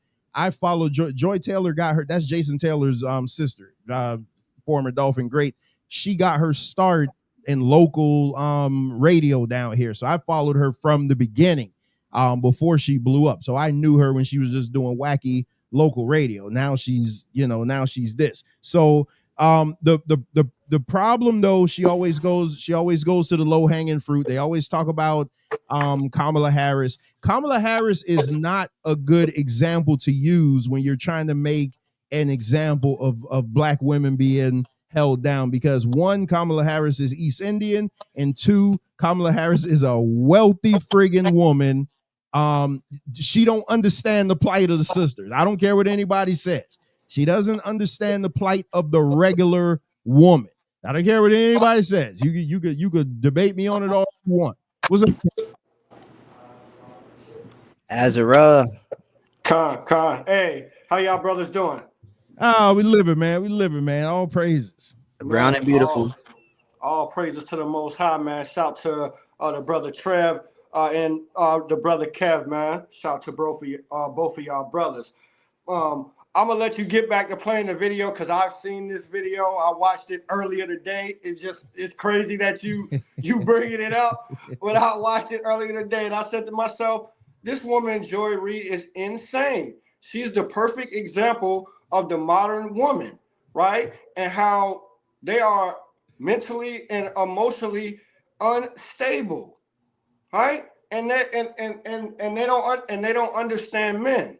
And this is why Joy Reid is 39 years old and divorced and wanting to sleep with men who are 10 plus years younger than her. That's what she said. She's 39 years old and she says she wants to sleep. The lowest, the age she would sleep with a man is at 25 years old. Insanity. So now, first of all, I will say this is just Joy Taylor, but I know who you're talking about with Joy Reid, but I will say. No. I meant to say Joy Taylor. I just misspoke. I will say I know she was in an abusive relationship. So I don't know if that's who she was married to, but I know she was a strong proponent of domestic violence rights, because she was absolutely in an abusive relationship. So I don't know if that was her ex, if he was abusive to her. Makes sense. I don't know about that, but the recent reports came out is that she was sleeping with, allegedly, right? Let me say allegedly, sleeping with one of the executives at Fox Sports 1 around the time that she was married. Oh yeah, the white guy. The white guy. Yeah. So I don't know. I mean, was he abusive because he found out that she was around there being a Tatiana? I mean, it's her side and his side, and somewhere in there is the truth. So, that's what she says. I've never heard his side of the story personally. So I'm not going to say that she's lying, of course, but I have also heard the reports about her alleged indiscretions during her time where she's currently employed at. Yeah, with the allegations with her and Emmanuel Acho. Exactly. Yeah, I mean, exactly. Black Storm Ministry says divester babble is what this sounded like. Shout out to brother Duran in the building. Shout out to Super Fiscal. Ooh, wow, this name, Super Fiscal Deep Roots. So Super Fiscal Deep Roots says, I'm just saying, Kamala managed to marry well, despite what some melanated men's opinion of her. I find many men have an opinion of women where they don't compare financially or career right. That's fine. That's fine. My only thing about Kamala is you guys have to stop. She's East Indian. You got to stop saying That's what she said. Yeah, she's East Indian. It's funny. It's funny she Right. didn't. It's funny she didn't identify with black people, black women until she needed y'all vote. Then Right, she 'cause wanted to carry. Then she wanted to do the hot sauce dance and the chucks and all that stuff. Y'all have to look out for all that stuff. So y'all don't ever look for that. Y'all just look for somebody who look like y'all, and then you're like, oh man, see, soul power. She rocking for us. But her bills locked up more black men than anything. Exactly. And the thing is, if you look at her time as a senator, but in particular her time as in California as Attorney General, she did more to lock up black men than almost anybody in California history, right? And she did a terrible job, right, as vice president. That's why she got totally rejected by the country. It wasn't just, I mean, it was Democrats crossing the aisle to vote against her. So I mean, like, if she did such a good job, then she would have won. But she didn't do a good job. That's why Trump rolled her. So you said this video had to do with the show, the title of the show. Yeah. She's gonna get to it. Yeah, we get into it, man. Hold on, because he couldn't resist the opportunity to talk. Super fiscal D Bruce says, and to be fair, it's just not just an incel point of view. I listen to men misjudge women and a lot based on hearsay of the same holes, male and female. They degrade and want to change. So I would tell you, super fiscal deep roots.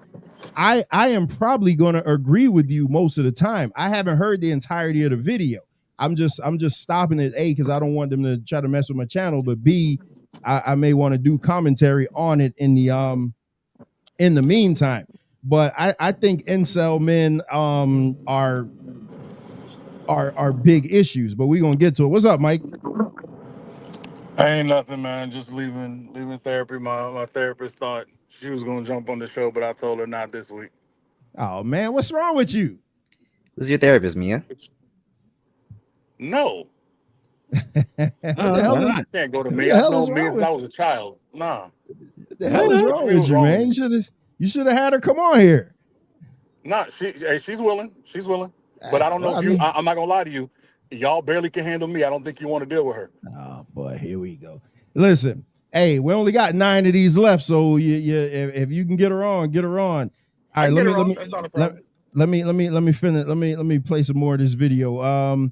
But yeah, making sense considering her track record, locking up men. Maybe that's why women love Kamala. Yeah, but Maria, they didn't love her. That's the thing. They lip serviced her. They didn't love her. Right. That was the thing. That was the thing. Oh, right. Shit, she thought that they was with them, right? But of course a lot of black men, they didn't vote for her because they saw right through it, right? They saw through the phoniness, right? And a lot of our sisters, right? I don't think that they see that she tried to use y'all as a vehicle to ride that into the White House as president, right? When the whole, you know what? All the rest of her political career. Oh, go ahead, my brother Trevor. No, that's Mike. I'm sorry. You guys sat there and let a white man allow white men and white women let him ride him to the White House, and now we have the garbage we got now. We got states going bankrupt. We got people running, getting snatched up. Got people trying to escape. And don't get me wrong, I'm not a fan of either one of them. But we know which one was bad. Too. Say it again. I said all this same stuff was going on under Biden too.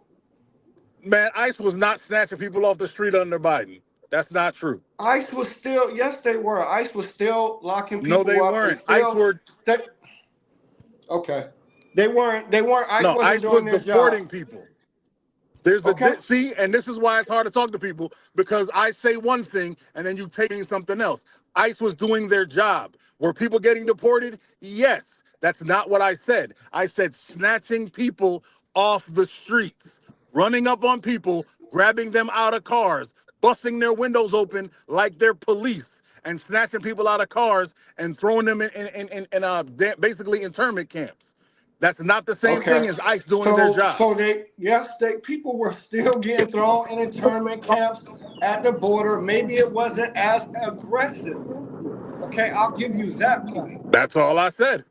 Okay, but don't make it seem like under Biden things were so much better.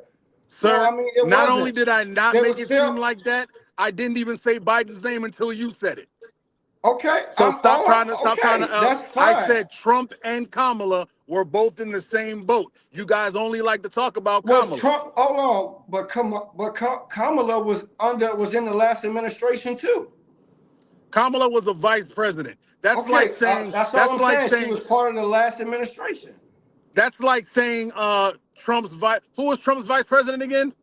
The first time during his last first time his last Pence. term, it was Pence, and this Right. time is and Pence Lady ain't Vice do or a whatever. damn thing. Okay, yeah, they didn't do a damn. You It know was bad vice under president- Trump too. I'm not You know defending vice any one of presidents them. vice presidents are just there for show. So let's not save that for Kevin. Don't try that with me.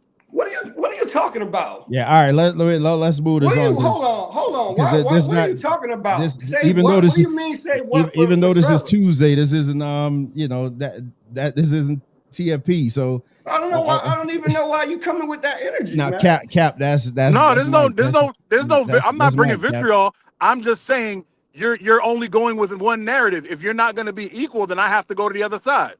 Don't take it no personal. I'm not trying to be. There's nothing personal. There's no vitriol. I'm not angry. I have no feelings in any way. Kevin will tell you. I'm probably gonna smile in 10 seconds after this is done. I'm just saying. Okay, you can't talk about her and not talk about homeboy. Okay, you haven't even heard enough of my views to even formulate an opinion. Only thing I was talking about is what was going on. Sir, Is this Mayfield's I politics? literally said. I know, bro. They Oh, don't my like God. legit turn the show to Tape's politics. Nah, Tape's I'll say politics this is and I'll over. stop. I'm not. I'll say this and I'll stop. I'm apolitical. All I said was Trump was just as bad, and you came back with you acting like Biden wasn't doing this and Biden. I never said Biden, so you did exactly what you're saying. I said did. they both because my point. Hold on, this is my last point, Trevor. My point was saying that is that they're both bad. Okay, that's all I got to say on that. But you can't link Kamala and Trump because Kamala's never been a president. Kamala's never done, and she's never been in a position to run the country. Straw man argument, but I'm done so we could get back to the point. Not a straw man argument, but continue. Go ahead, Trevor. He hit him with a straw man. And that's I like that. All right, let's hold on because I miss with super God, this name, man. Super Fiscal Deep Roots says, and these are just thoughts, not necessarily applying to Miss Taylor. I just feel that some people do bring adequate points despite who they are. Yeah, a broken clock is right twice. So Super Fiscal Deep Roots, my saying on this show is you get hot and cold water out of the same faucet. So I don't this, you can say whatever you want over here. I don't care. Just don't disrespect me or my kid, and we good. I don't care what you say over here. This is a Thunderdome over here. So yeah, ain't no pressure at all. But as you see, Mike is strong Kamala. I can see no, the he's good not. I can see the good in Trump. Mike ain't strong any of them. I hate all of them. I hate Democrats. I hate most of my independents, but I ain't got no other place to be. I think they all full of it and they're afraid of the truth and afraid of doing what's right. And they all want to be lifelong politicians instead of going there, doing the right thing, and then going making a business of their own. They want to sit there and suck up power and be corrupted by the system. I hate all of them. Let me be quite clear. Thunderdome. Shout out to TNT in the building. All right, I'm gonna play this because now she getting into the incel talk. They sent them $5. Guys are lonely. Men in these fucking caves that would never touch a woman in their life anyway, have convinced themselves that OnlyFans models are curving them because they sent them $5. Yeah. You know, it is this attack on femininity. It's not about masculinity. Right. But let me ask you a question about the incels. Do you think the incels, do you care about the loneliness of the incel? I think that male loneliness is a massive fucking problem. Okay, so I think non-pussy getting male lonelies are deteriorating society. Yes, I think it is a massive problem. What do you think the fix One, is? I think we should legalize prostitution. Okay. I have been standing on this for decades, and I think that prostitution should be legalized. Okay. They will never do this, but that I think would be a massive solve. Massive solve. Okay. One is okay. I'm sorry. Go ahead. No. Ask follow-ups. No. Follow-up is what? Because that's a temporary loneliness fix, although it's effective. What would be a long-term fix to bringing people back together? What do you think? Okay. So while it's a temporary fix, right? And many people will have some retorts to this. Of course, it's not a simple solve, but I believe that straight male biology, and particularly men who have this sort of anger, is because they don't get physical intimacy, right? But they have convinced themselves the type of physical intimacy they would like is, their favorite porn star or favorite. All right, I gotta stop her. There she go. She's spitting though. So I was riding with her. Until she had to take a dig at straight men. So we've had this conversation. We were supposed to have a debate on the channel. I don't know if it's ever going to happen about the incel community, but that's why I wanted MD. I definitely wanted MD to stick around. I agree with what she's saying, which is why I titled the show is Male Loneliness Destroying Our Society. Some of these men, bro, like, she's talking about, you just because you give the OnlyFans models the money, you feel like they're indebted to you, bro. That is a fact. Like, you see some of these true crime things that I watch, all of it stems back to these lonely guys that sit in their basements. Shout out to Jackie McCall in the building. They sit in their basements and they type away and they give money to these stars and they do all of this and they try to, they get in relationships with people that they don't have the ability to get with outside of the internet. And then those are the same guys that run around online, threaten to beat up women. They're just as abusive. They talk like trash to women. They have no respect for anybody. So I do agree with her there. But this has nothing to do with straight men, because straight men, she's trying to put it on straight men like that's somehow an issue. But go ahead. Somebody got a lot of noise in the background. Yeah. Okay, so that was a car thing. I just want to say I agreed with her to a point too.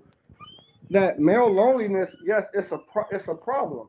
That's why the scriptures say that man, he's supposed to, he leave his mother and father, he found him a wife, and then they two together build their family, right? So that's what a man is supposed to do, right? But then her attack on straight men, what do straight men have to do with it? If they're a bunch of lonely incel men, you could flip it and say that there's the lonely incel woman also. So Cap, you're doing that thing. Nah. Cap, hold on, Cap. I got it because you're doing that thing that they do over here. We're talking about the men, and now you got to try to bring it to the women. Like, that's crazy. No, I'm just all I'm saying is, as a counterbalance, I know that it can be looked at that way. That's like whataboutism, right?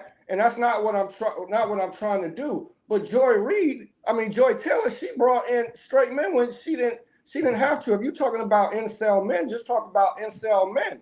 That is a problem. Men who are lonely, who can't get women, don't know how to talk to women, are inexperienced with that, and sit home on their bathroom toilet, whacking it. Yes, that's a problem, right? But that got nothing to do. That ain't got nothing to do with straight men in general. The Bible tells you, Cap brought it up, therefore should a man leave his mother and father and cleave to his wife. But what does the scripture say before that? the Lord says it's not good that man should be To be alone. alone, right? The Bible again. There we go. Another Yes. thing It's Trevor came always out the there. Bible with is It's always always the there. Bible. The Yes. Bible says it's not in the book of Genesis. It says it's not good I that read it? man should be alone. Yeah. It's go ahead, man. It's I'm telling you, it's right there. So when you're talking about a problem that God knew from creation, that there's going to be an issue. Hey, it's not good for man to be alone, and I think that's what she should have kept it at those. Right. Men. Yes. And then she would have been right on point, right in the pocket.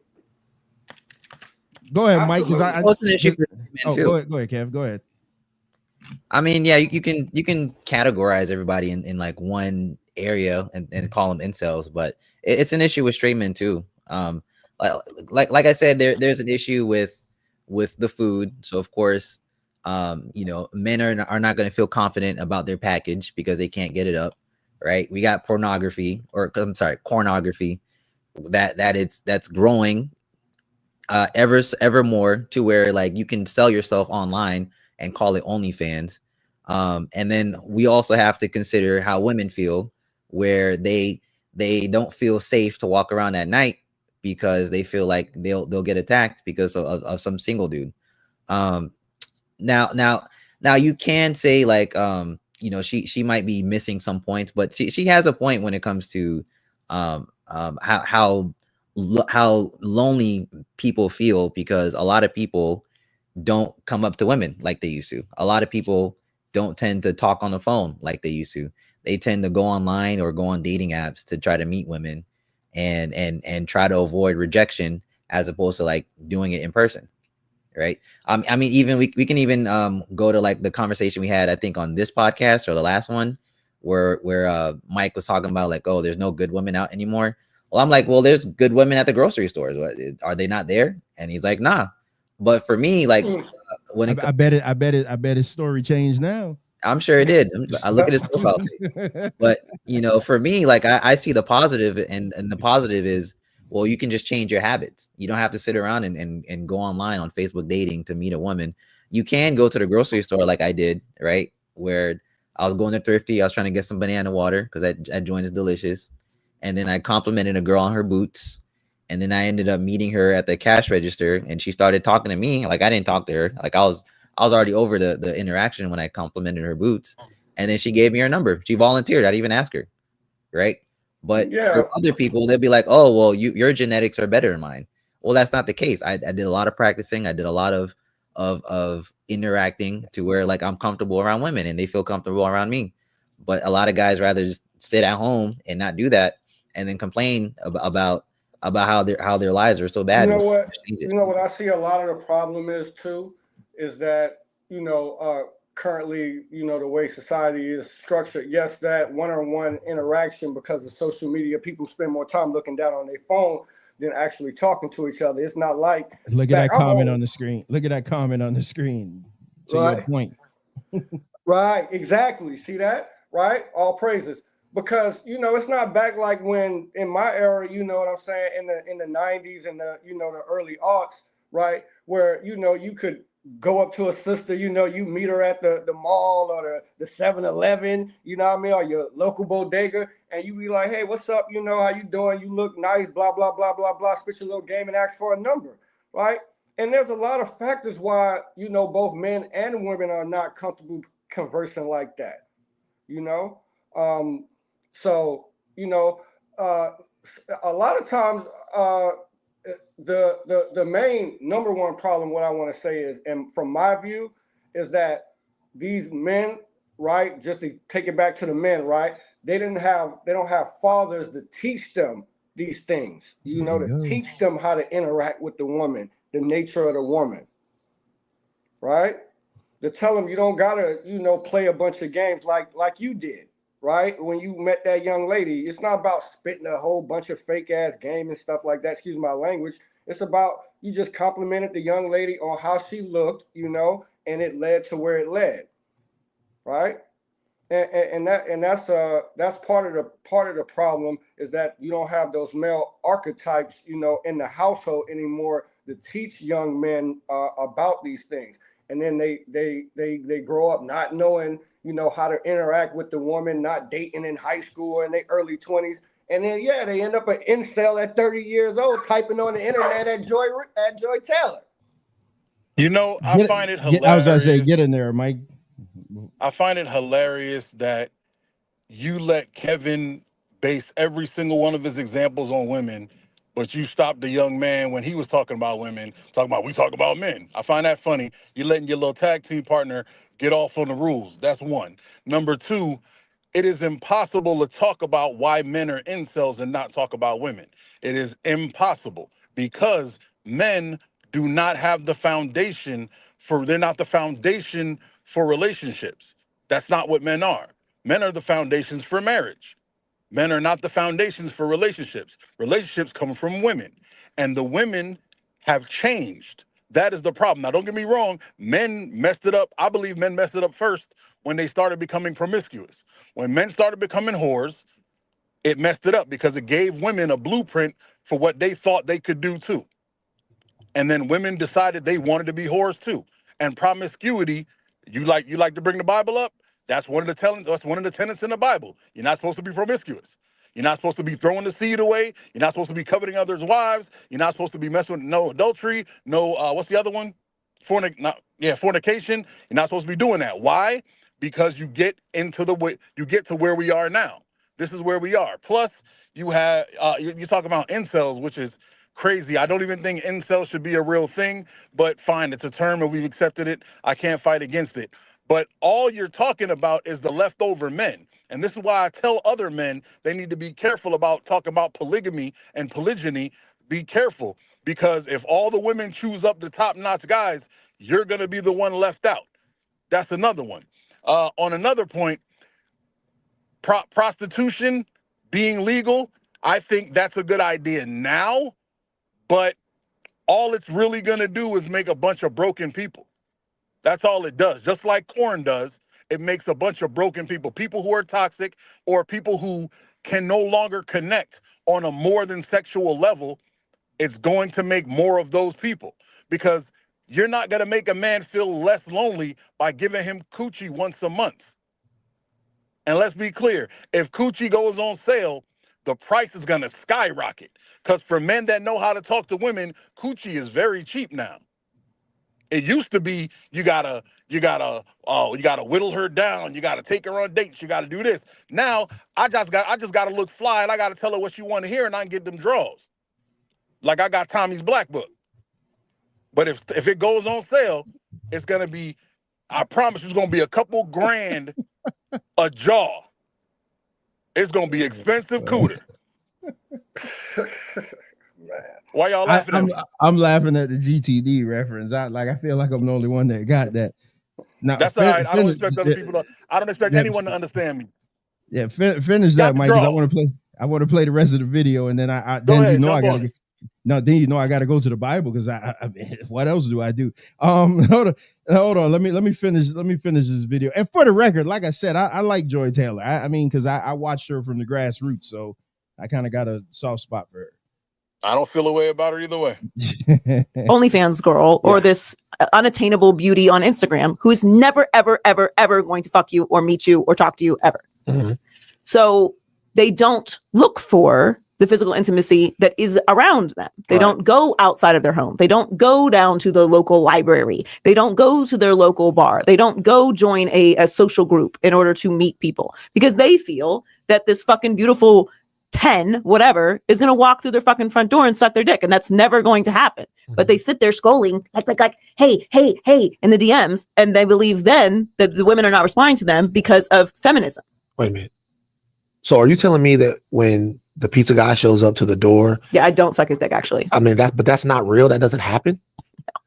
I know the setups and porns are insane. But and you buffer past. But I don't. You buffer pass or not? Well, I buy porn, so I'm a porn buyer. So I don't. So like it, I get. So you have to get your money. I get my shit in the top quality, like because I'm actually supporting. Yeah. Like I get my shit. You want it clear?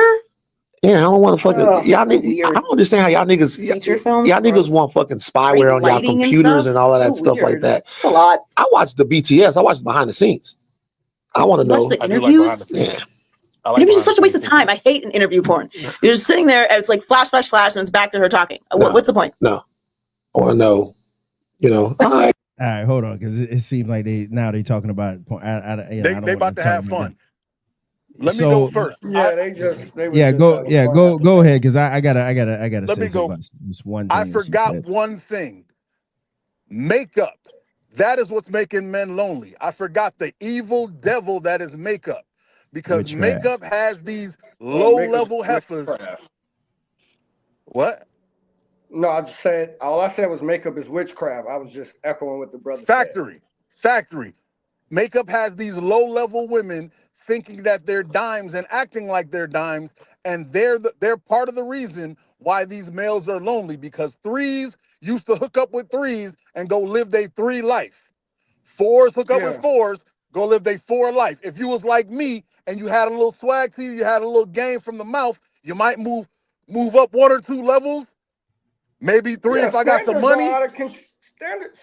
Standards are out of control, right? Exactly For what I'm real. I saying. mean, people are delusional on both sides.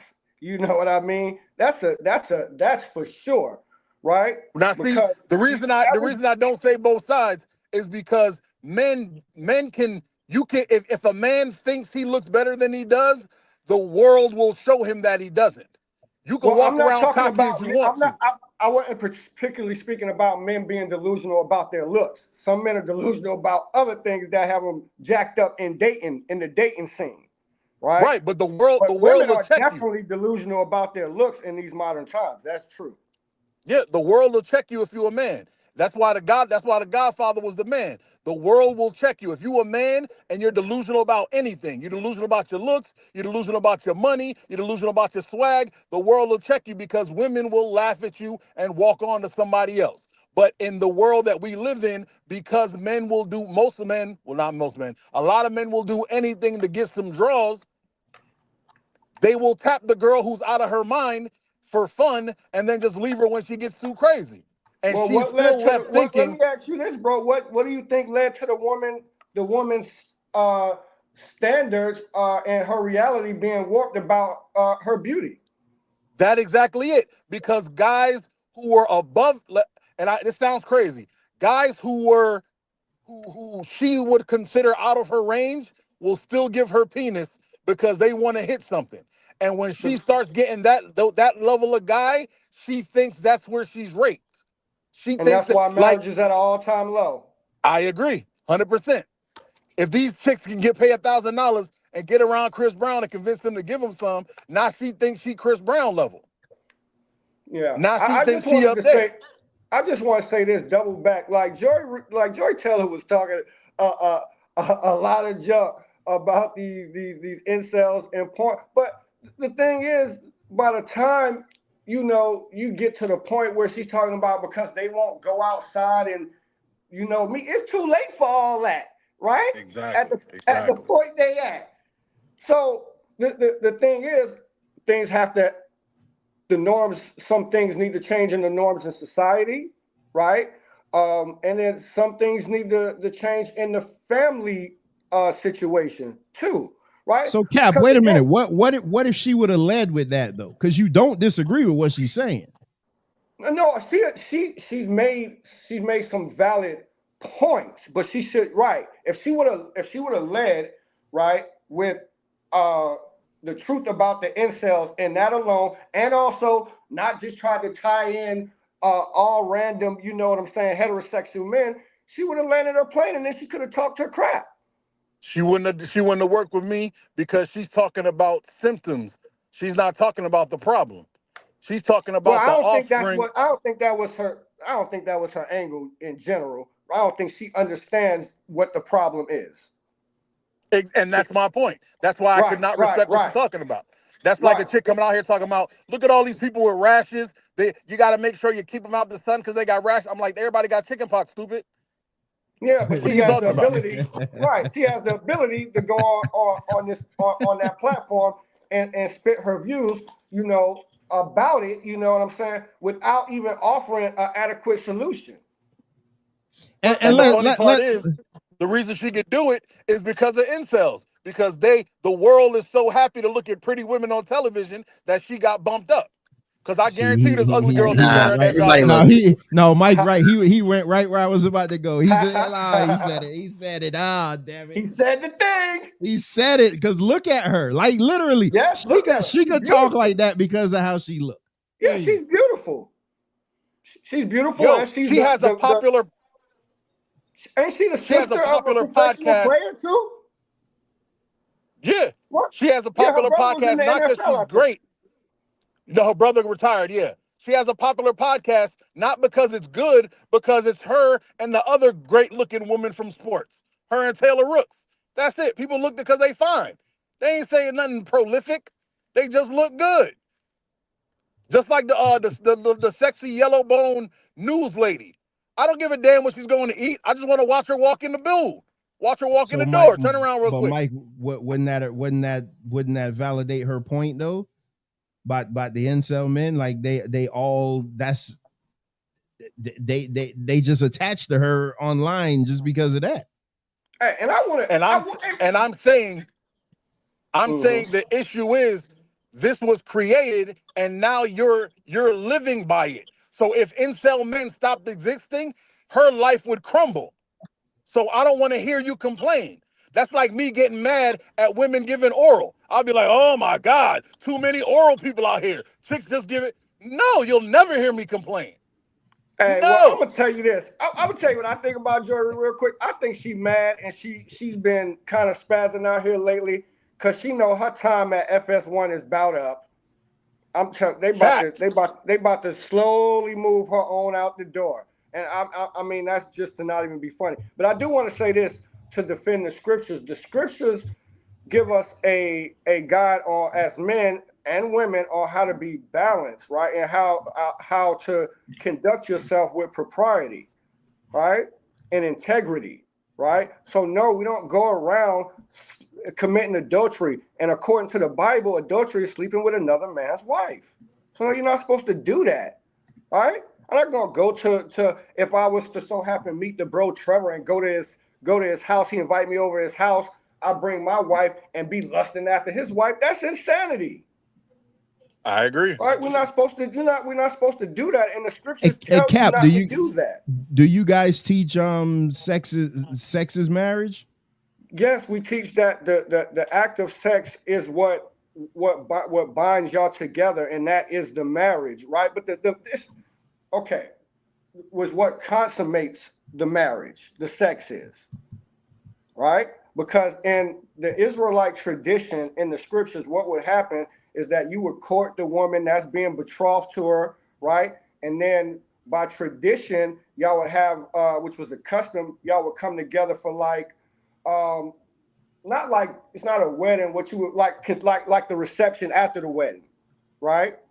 So y'all have like a get together, a party, and then they would go in the bed chamber during it and consummate the marriage. She have her white sheet under her. That's her token of her virginity, right? To give to her parents in case, the guy try to say, oh, I went and laid with her and she wasn't a virgin. No, parents, no, she was a virgin. Stop that, right? So yes, in that sense, yes, the sex is the consummation of the marriage. Very interesting. You know what sounds weird? It sounds like you guys are blaming women for being beautiful. You guys bring up makeup. You guys bring up. You added that. You guys bring up makeup. You guys bring up the fact that she may or may not be interesting outside of her look. Because makeup. What does that have to do with men? But makeup can make a woman who looks nothing like how she looks made up. You can wake up with a woman and she has that makeup off, and you don't know who the heck that is. You'll be like, "What the hell is that? Is that the Sure?" predator? But if you're not confident enough to go up to her with makeup on, why is she what not makes you think your confident person enough go up to to her come out without makeup? without makeup on, without the horse's hair, without the Sir, lashes? You're wasting your time Look like. if you say anything that doesn't mean that the women didn't do anything wrong and the men are all horrible. Kevin's not going to agree with you. It sounds like you're putting the blame on the women for being who they are. Just what I say. See that? You see that? That's not what we're saying. We're saying that ain't what we're saying. Kev, No, that's no, not no. what he said at You all. guys What are you don't guys be saying? tricked. What is Listen so to what wrong he about just what you're said. saying? He said you're blaming them for not being who they are as they're wearing mountains of makeup and not being who they are. You see, that's who Kevin See is. that? Okay. Mike, bro. Hey, look, bro. I'm in absolute agreement with you on this one. Right? Okay, This is not what we're saying. We're not blaming the woman for being beautiful. The woman is beautiful by nature. That's what the scriptures tell you. The man Exactly. see a They're beautiful gorgeous. woman, his jaw gonna drop. He gonna look at her. Okay? So she's supposed to be beautiful. But you Correct. can't tell who is beautiful actually now a lot of the times with all of this makeup and all of this fake hair and these lashes, right? And these BBLs. You don't know what the heck you got. And the worst part is if they have the makeup, it usually covers up what's really beautiful about them because they're hiding behind it. They're trying to be Yes. who they think. Ooh, that was They're a trying to bar. be who they see on TV, who's That was acting a like that. They're bar trying right to be there. the stars. But they're not being themselves. And let's be clear, none of us, we look at the stars. None of us really wants to be with the star. You see a star, you just that looks like drama. It looks like toxicity. It looks like a waste of time. You don't want that. You don't want that woman. No one here really wants Beyonce, other than she looks good on your arm. Bars. I Yeah, know you me should and have my wrapped friends, that one, Mike. we used to You should say have when wrapped I that was later. younger, right? Like, I want my wife to be beautiful, but I don't want her to be so beautiful to where she's just drawing an unexorbitant amount of attention, right? Okay, this is what I'm talking about. Most guys not looking for that. And what do Right. you So mean this is what we're talking you're about? saying it's an issue that they're beautiful is what you guys just said. No, I'm saying it's an issue that their false beauty is changing who they are inside, which is their real beauty. And it's like, Brother Kevin, I don't think that you get it, what we're saying. And what, in my opinion, I'm just going to say this, what most black men have been saying since the 70s is that we want our women to be naturally who they are because who they are naturally is beautiful. If that was the case, you would promote the naturally beautiful women. But we do. That's not the case. We do. Women don't get dressed up for men. In my opinion, in They majority. don't. They don't. Get dressed up to No, compete that's a with each lie. other. No, they get dressed up for other women. I've had so many women tell me that we don't dress up for y'all. We dress up to go compete with other women. That's all that is. Right, to compete for attention of men. It's that simple. Yeah, Ricardo, Kelly Rowland to me was always the baddest in Destiny's Child. I mean, it's not even close. Not even close. But They don't get dressed up to compete with other women for men. They get dressed up to stunt on other women. Both things can be true. Both things can be true. But for me, like I think the main issue is guys are not confident in themselves enough to even want to go after the women with tons of makeup. They'd rather hide behind the glass of the internet or excuses. So whether it's because they want to say like, oh, I work too much, I don't even have time for women, or they might make up excuses like, oh, women are different these days, or women are stuck up these days. That's what I'm seeing.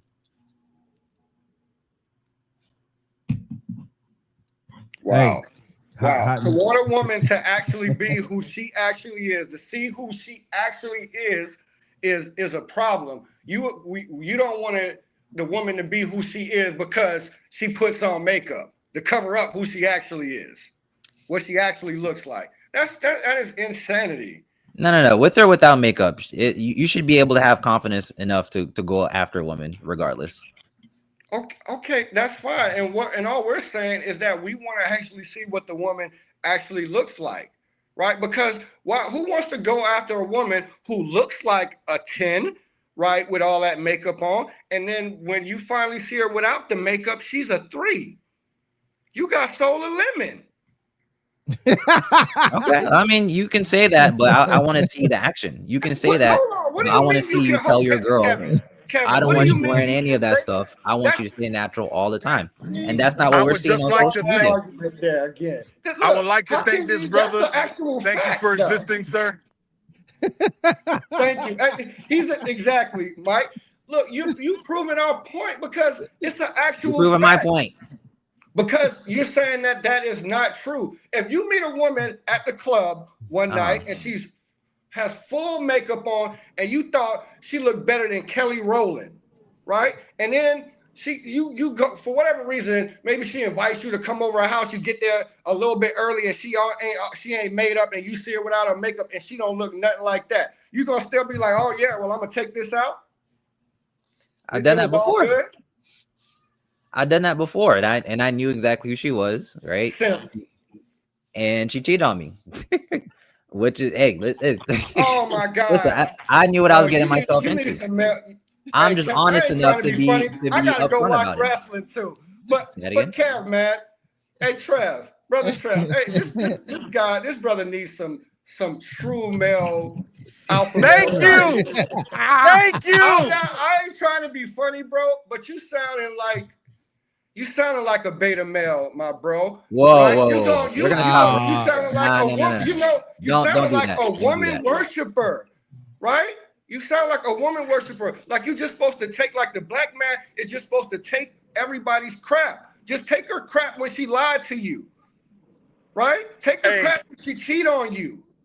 He's a woman worshiper, but he don't call him a beta male. He's He's a stand-up.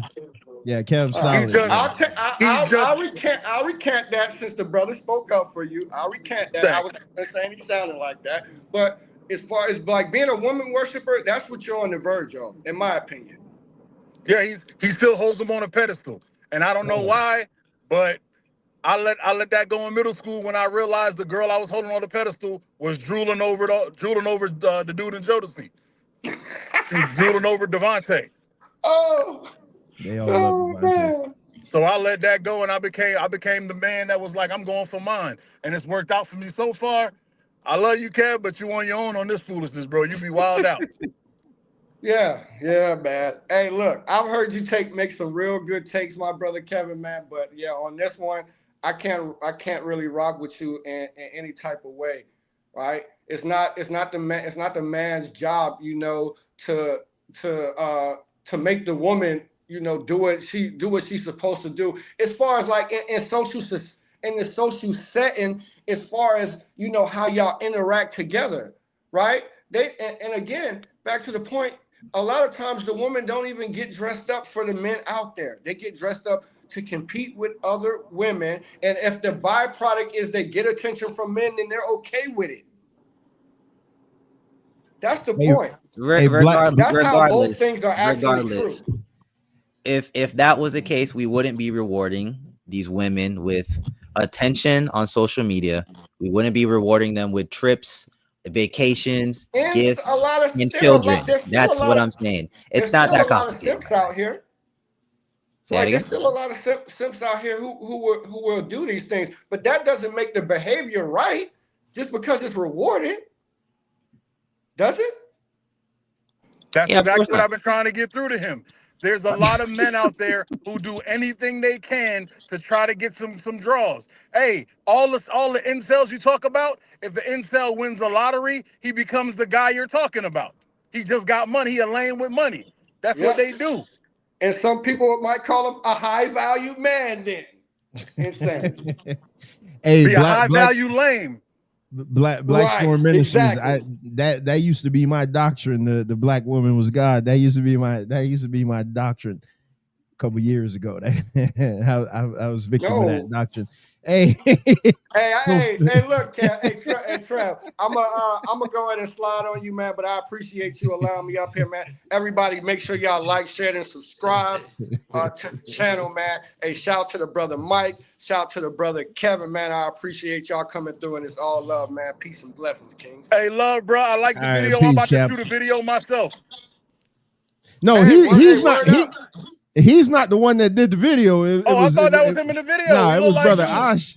Yeah, it was Osh that did the video. My apologies. Well, you need to start writing there because you look like him.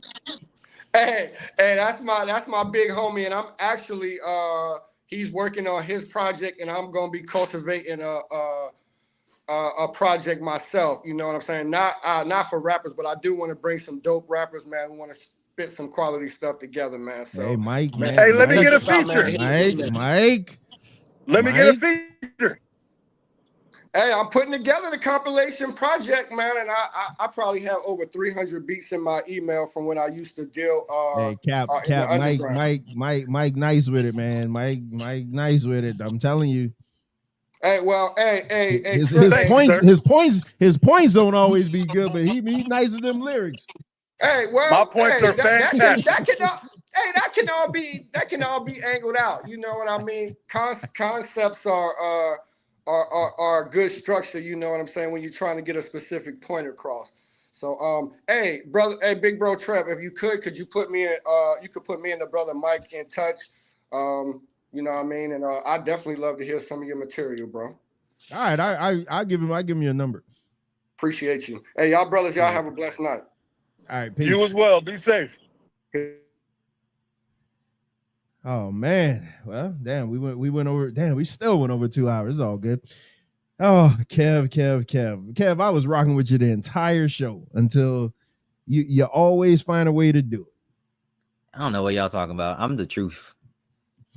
Yeah, you always find a way to do it. So I think the issue here is, so Mike brought it up about the using the makeup to cover up who they are, when not for nothing, we really want to see who they really are. Like, we're looking at them and that's not you. You know, you can't see these women plastering with makeup. And then again, somebody like Joy Taylor, that's how she looks in real life. Like, so yeah, okay. So she could talk like that and be braggadocious and stuff like that because men are gonna like her, men are gonna want her, blah, blah, blah, blah, blah.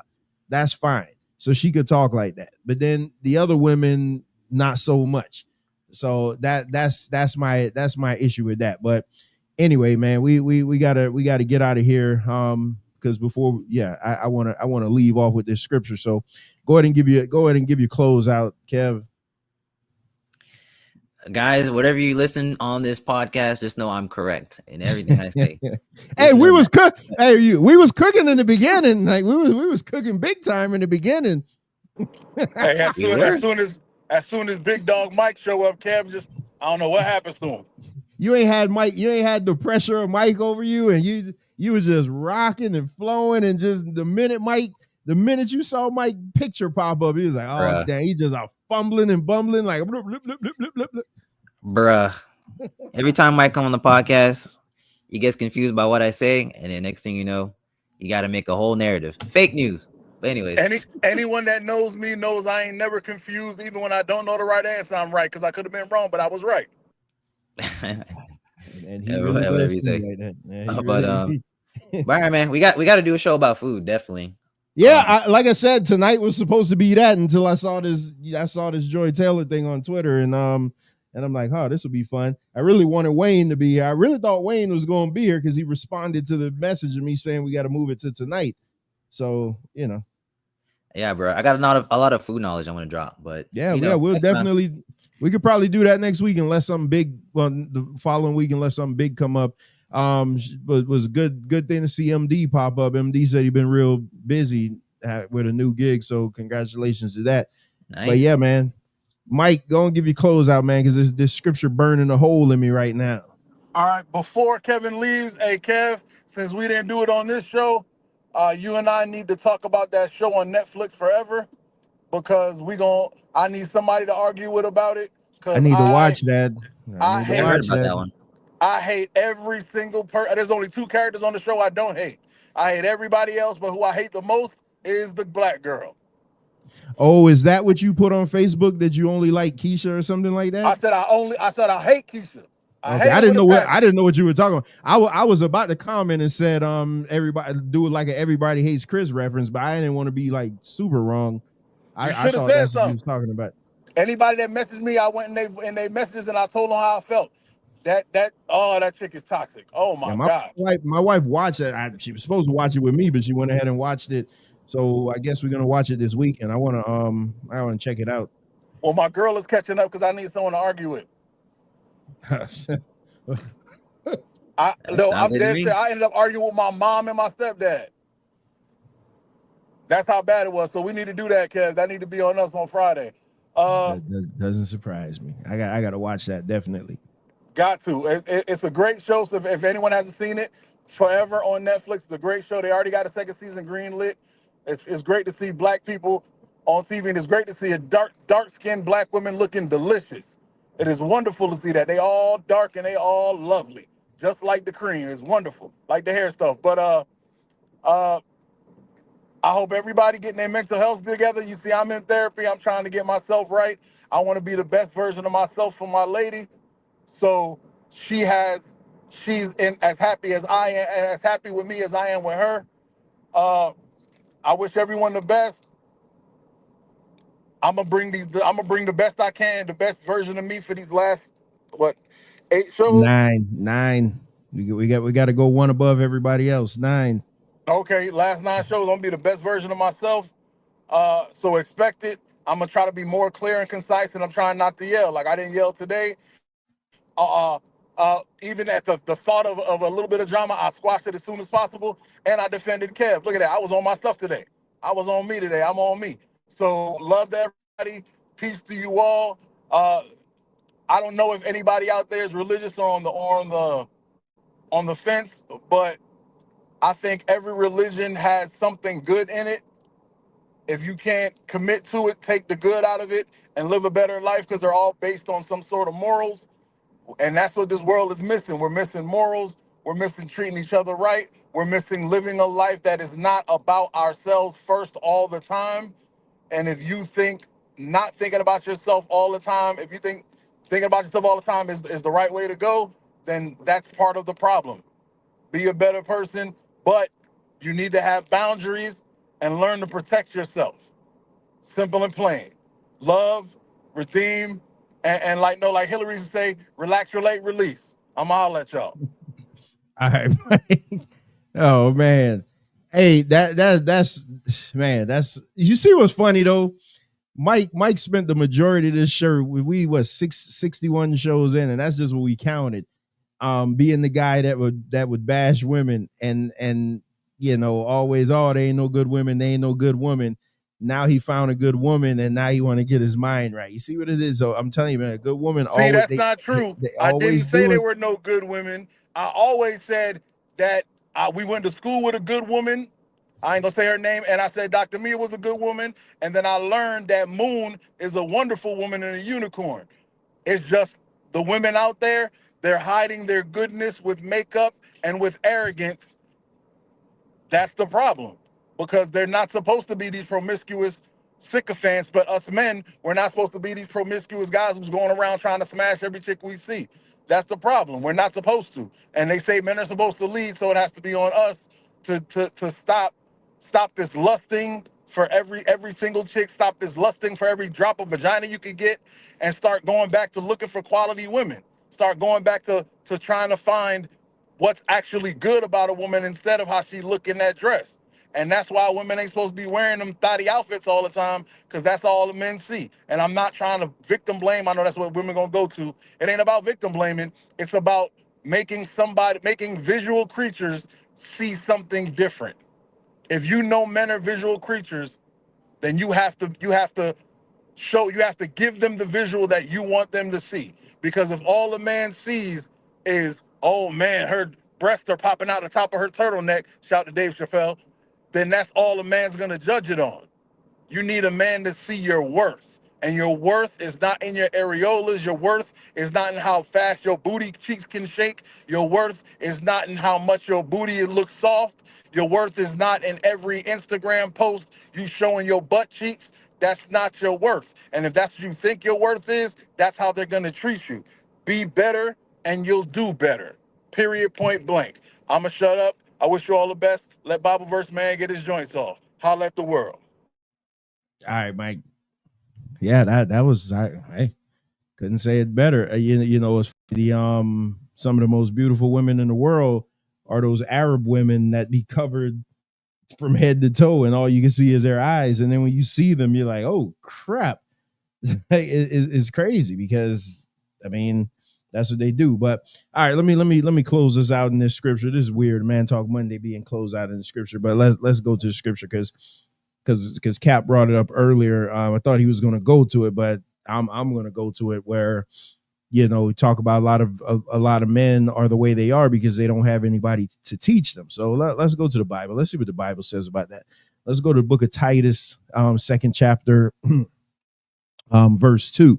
So this it says, teach the older men to be temperate, worthy of respect, self-control, and sound in faith and love and endurance.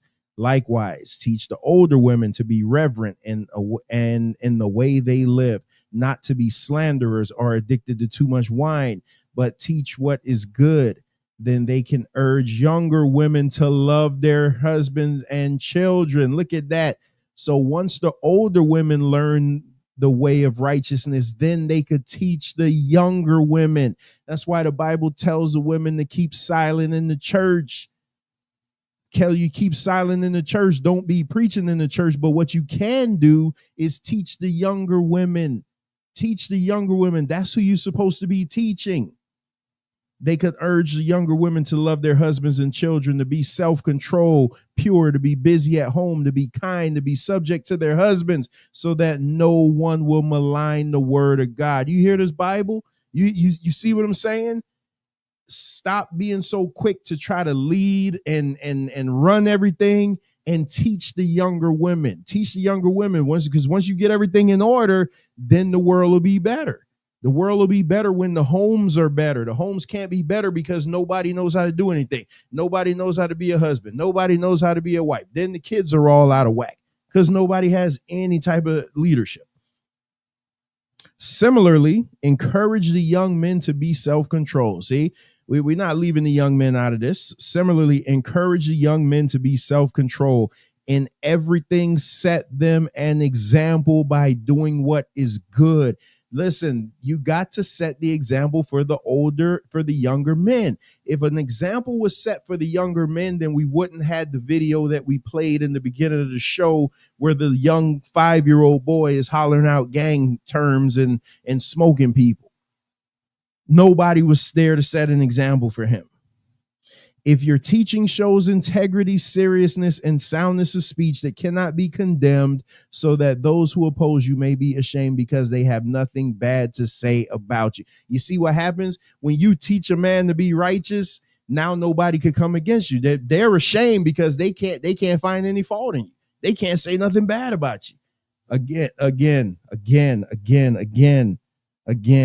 When I tell you, I'm telling you. You challenge me, any open challenge. You challenge me to what you can't find in this word, The scriptures is telling you plain. Teach. And that's why when you talk about when you ever, man, I gotta go, but you know what's funny? So, and I did want to say this. So TD Jakes recently said that he's stepping down and he's giving over the church to his daughter, which is a terrible idea. And now his daughter is married to a brother that's been pastoring for a while. He has his own church, so he didn't come in off the streets. He already came in, with a name and recognition. So he hands the church over to her and to his daughter and her husband, Pastor Torre. That's his name. And all I hear on TV, all I hear on the blogs and everything is, oh, Pastor Torre came up. The only reason he's with Sarah is because he knew he was going to get the Potter's house. Well, wait a minute. Why is it that the man who already was an established preacher marries this woman, and now the dad decides to turn the church over? And now all of a sudden he's in it for the money. He wants it because he wants the Potter's house.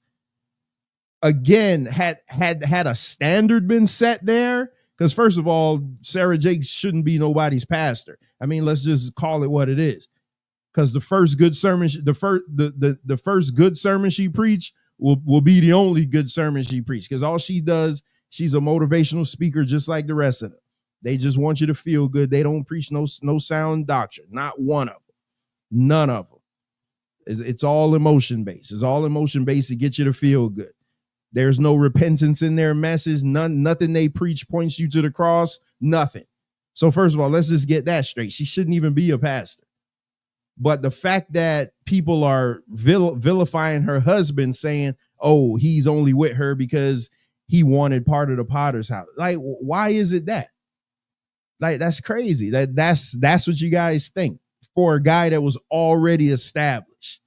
I just found that really weird. That whole thing is just a mess. I just found that really weird when I saw that. Let me see if there was anything else. All right, so yeah, that's it, man. You know, even I hope my brother-in-law, me and my brother-in-law are gonna get together. D-Lock, I do appreciate that super chat I saw earlier. Me and D-Lock gonna get together because I want to discuss this Caitlin Clark and Angel Reese situation, because I know he actually watches the WNBA, and I have a take on it. I don't like the way they're vilifying Angel Reese. I don't think it's racist. I just don't like the way they're vilifying her. You know, you got, you know, Caitlin Clark is just as much culpable in this as Angel Reese. So, you know, me and D-Lock will get together and talk about that. We may even do like a short or something. Who knows? But nevertheless, man, I'll see you guys tomorrow morning. Shall the Lord delay his coming for. Pause and reflect. Be sure to tune in tomorrow, 6:30 a.m. Eastern Standard Time, as I take you to church, take you to the church house tomorrow morning with Pause and Reflect. Hey, man, I will see you guys on the other side. Be safe, man. Try loving somebody. It is so much easier than hate. Hey, I'm going to leave you with the stylistic tunes, because Captain Azariah, I don't think he ever heard them, but I'm going to leave you with the stylistic tunes of Big Money Mike. Till tomorrow. Peace. I waited a long time for this. Six called me up, told me fuck that old stuff. Let's go. Let's go. Well, I got something new for you, homie. Triple X. SIXXEXO. Yeah. Let's go.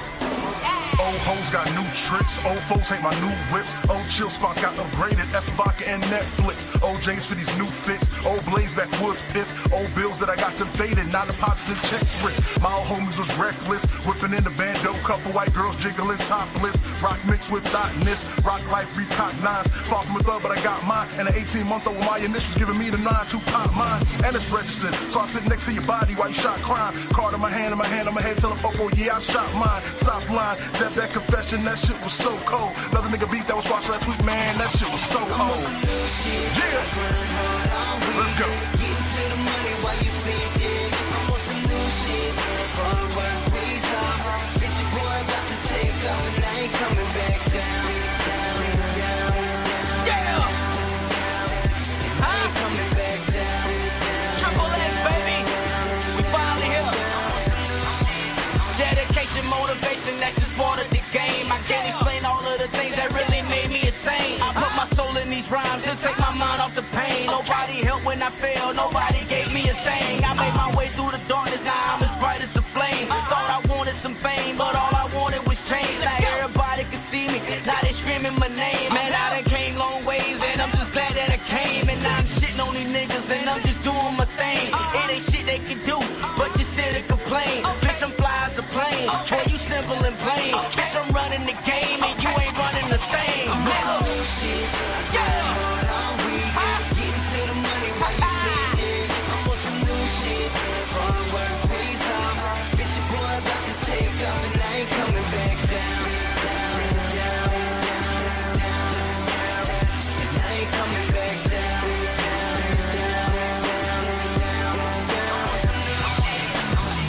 Yeah. Okay. Yeah, man. In case you didn't know, Oh, they know, homie. what time it is. My G, they know. Or what I'm on. I do.